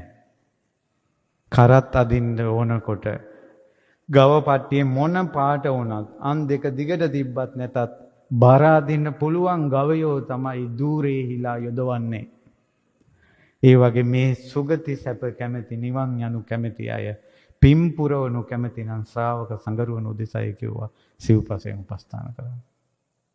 පින් උපද්දවනවා කිව්වයි. ඇයි සුපටිපන්න, උජුපටිපන්න, ඥායපටිපන්න, සාමීචිපටිපන්න, මගපල්ලාභේ උතුමන් දෙනකොට පින් නැහැ. ඒකටයි දක්ඛිනේයයි කියන්නේ. අංජලිකරණීයයි කියන්නේ. අංජලිකරණීය කියන්නේ ඇඟිලි එකතු කොට වන්දනා කළත් පින්. එක ආච්චි කෙනෙක් මැරිලා නිරේ යන්න. බුදුරජාණන් වහන්සේ මුගලන් මහරහතන් වහන්සේ සමග ඉදිරියට වැඩියා. බුදුරජාණන් වහන්සේ විශේෂ මෙච්චර වන්දනා කරගෙන හිටපු මාත්‍රේ විතරයි. හිත පහදවා ගත්තා. දෙවියන් අතර ගියා. ওই වගේ ඒ කාලේ සංඝයා වඩිනකොට වැඳගෙන බලාගෙන හිටපු අය. ඇඟිලි එකතු කොට වැඳුම් පිදුම් කළා. අපේ සිංහල මිනිස්සු අතර ඉපදෙන දරුවන්ගේ ඉස්සෙල්ලාම අම්මට වඳින්න තාත්තට වඳින්න කලින් මේ අපේ දරු පැටව ඉස්සෙල්ලාම සාදු කියන්නේ කාටද? බුදුරජාණන් වහන්සේට සංඝයාට. මේ සිංහල බෞද්ධ මිනිස්සුන්ගේ පවුල් වල කුසවල් වල ඉපදෙන දරුවන්ට ඔය පිනක් තියෙනවා. පුතේ සාදු කියන්න කියනවා. තවම අම්මට වැඳලත් නැහැ. තාත්තට වැඳලත් නැහැ තවම. සමහර දරුවෝ තවම අම්මා තාත්තා කියලා කටින් කියලාත් නැහැ. නමුත් අත් දෙක එකතු කරනවා මෙහෙම. ඇඟිලි එකතු කොට වැඳුම් පිදුම් කරන්න සුදුසු නිසා අංජලි කරණීය.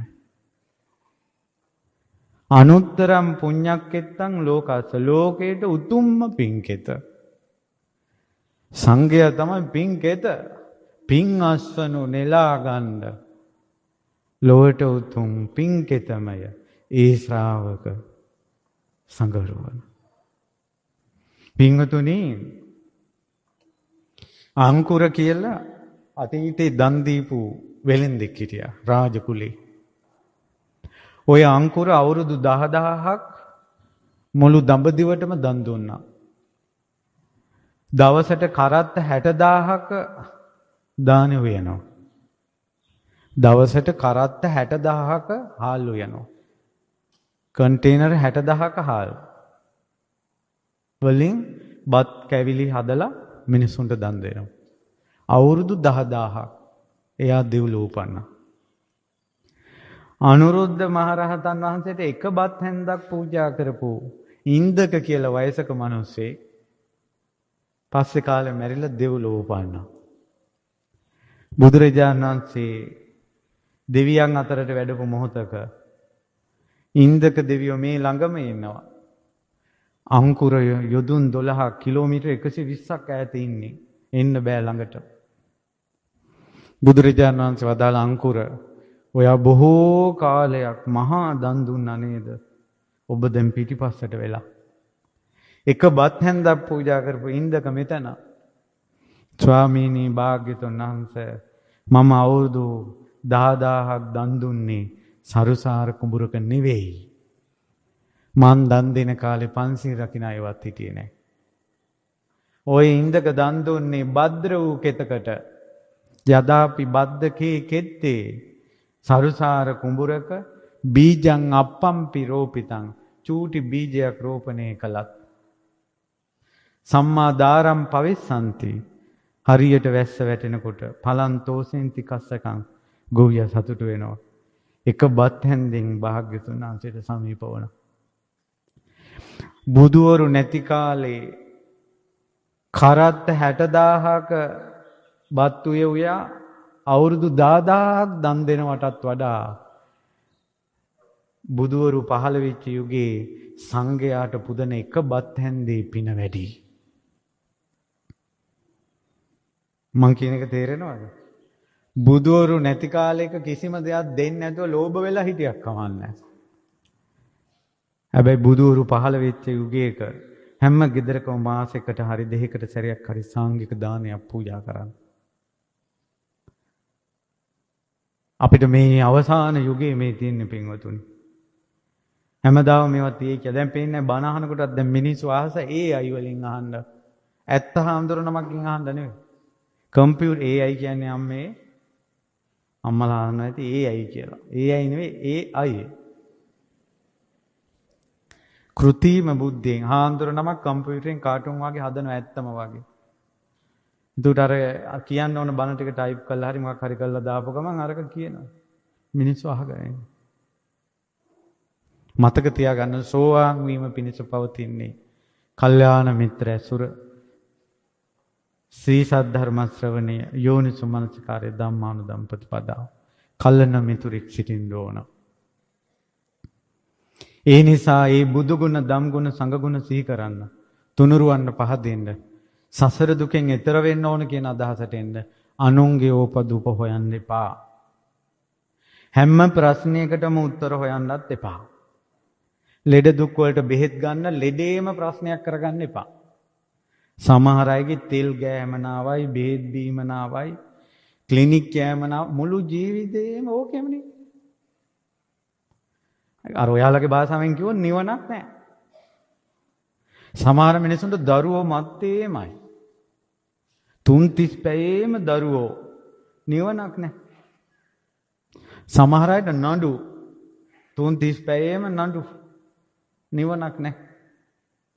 සමහර අයගේ අඬ වැඩියාව දුක කියනවා කෝල් එකක් ගත්තොත් දුක නිවනක් නැහැ.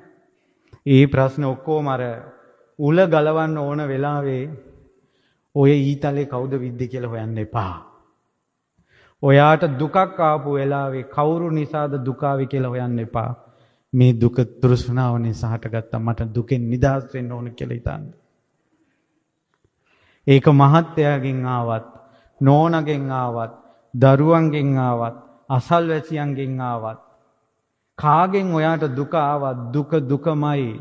කොයි පැත්තෙන් ඊතලේ ආවත් වැදුනේ ඔයාට වැදිච්ච උල ගලවා ගන්න ඒ උල යෝප එක හොයන්න එපා. එතකොට ඔයා මැරිලා යයි. මහත්ය හදාගන්න බැරුවම ඔයා මැරිලා යනවා. දරුවෝ ටික ඔයාගේ අදහසට හදාගන්න බැරුවම ඔයා මැරිලා යනවා. අසල්වැසියන්ගේ තරහ මරහ සංසිඳෙන්න කලින්ම ඔයා මැරිලා යනවා. ඔයාගේ හුනියන් වින ටික කපා ගන්න කලින්ම ඔයා මැරිලා යනවා. ඔයා උත්තර නැතුවම මැරිලා යයි අම්මේ. දුවේ පුතේ හරි දේ තේරුම් ගන්න. ඒ නිසා ඔබටත් මටත් බුදුරජාණන් වහන්සේගේ ඒ උතුම් ශ්‍රී සද්ධර්මයේ පිහිට ලැබෙමින් මේ උතුම් චතුරාර්ය සත්‍ය අවබෝධ කරගන්න වාසනාව ලැබේවා කියලා අදිස්ථානයක් ඇති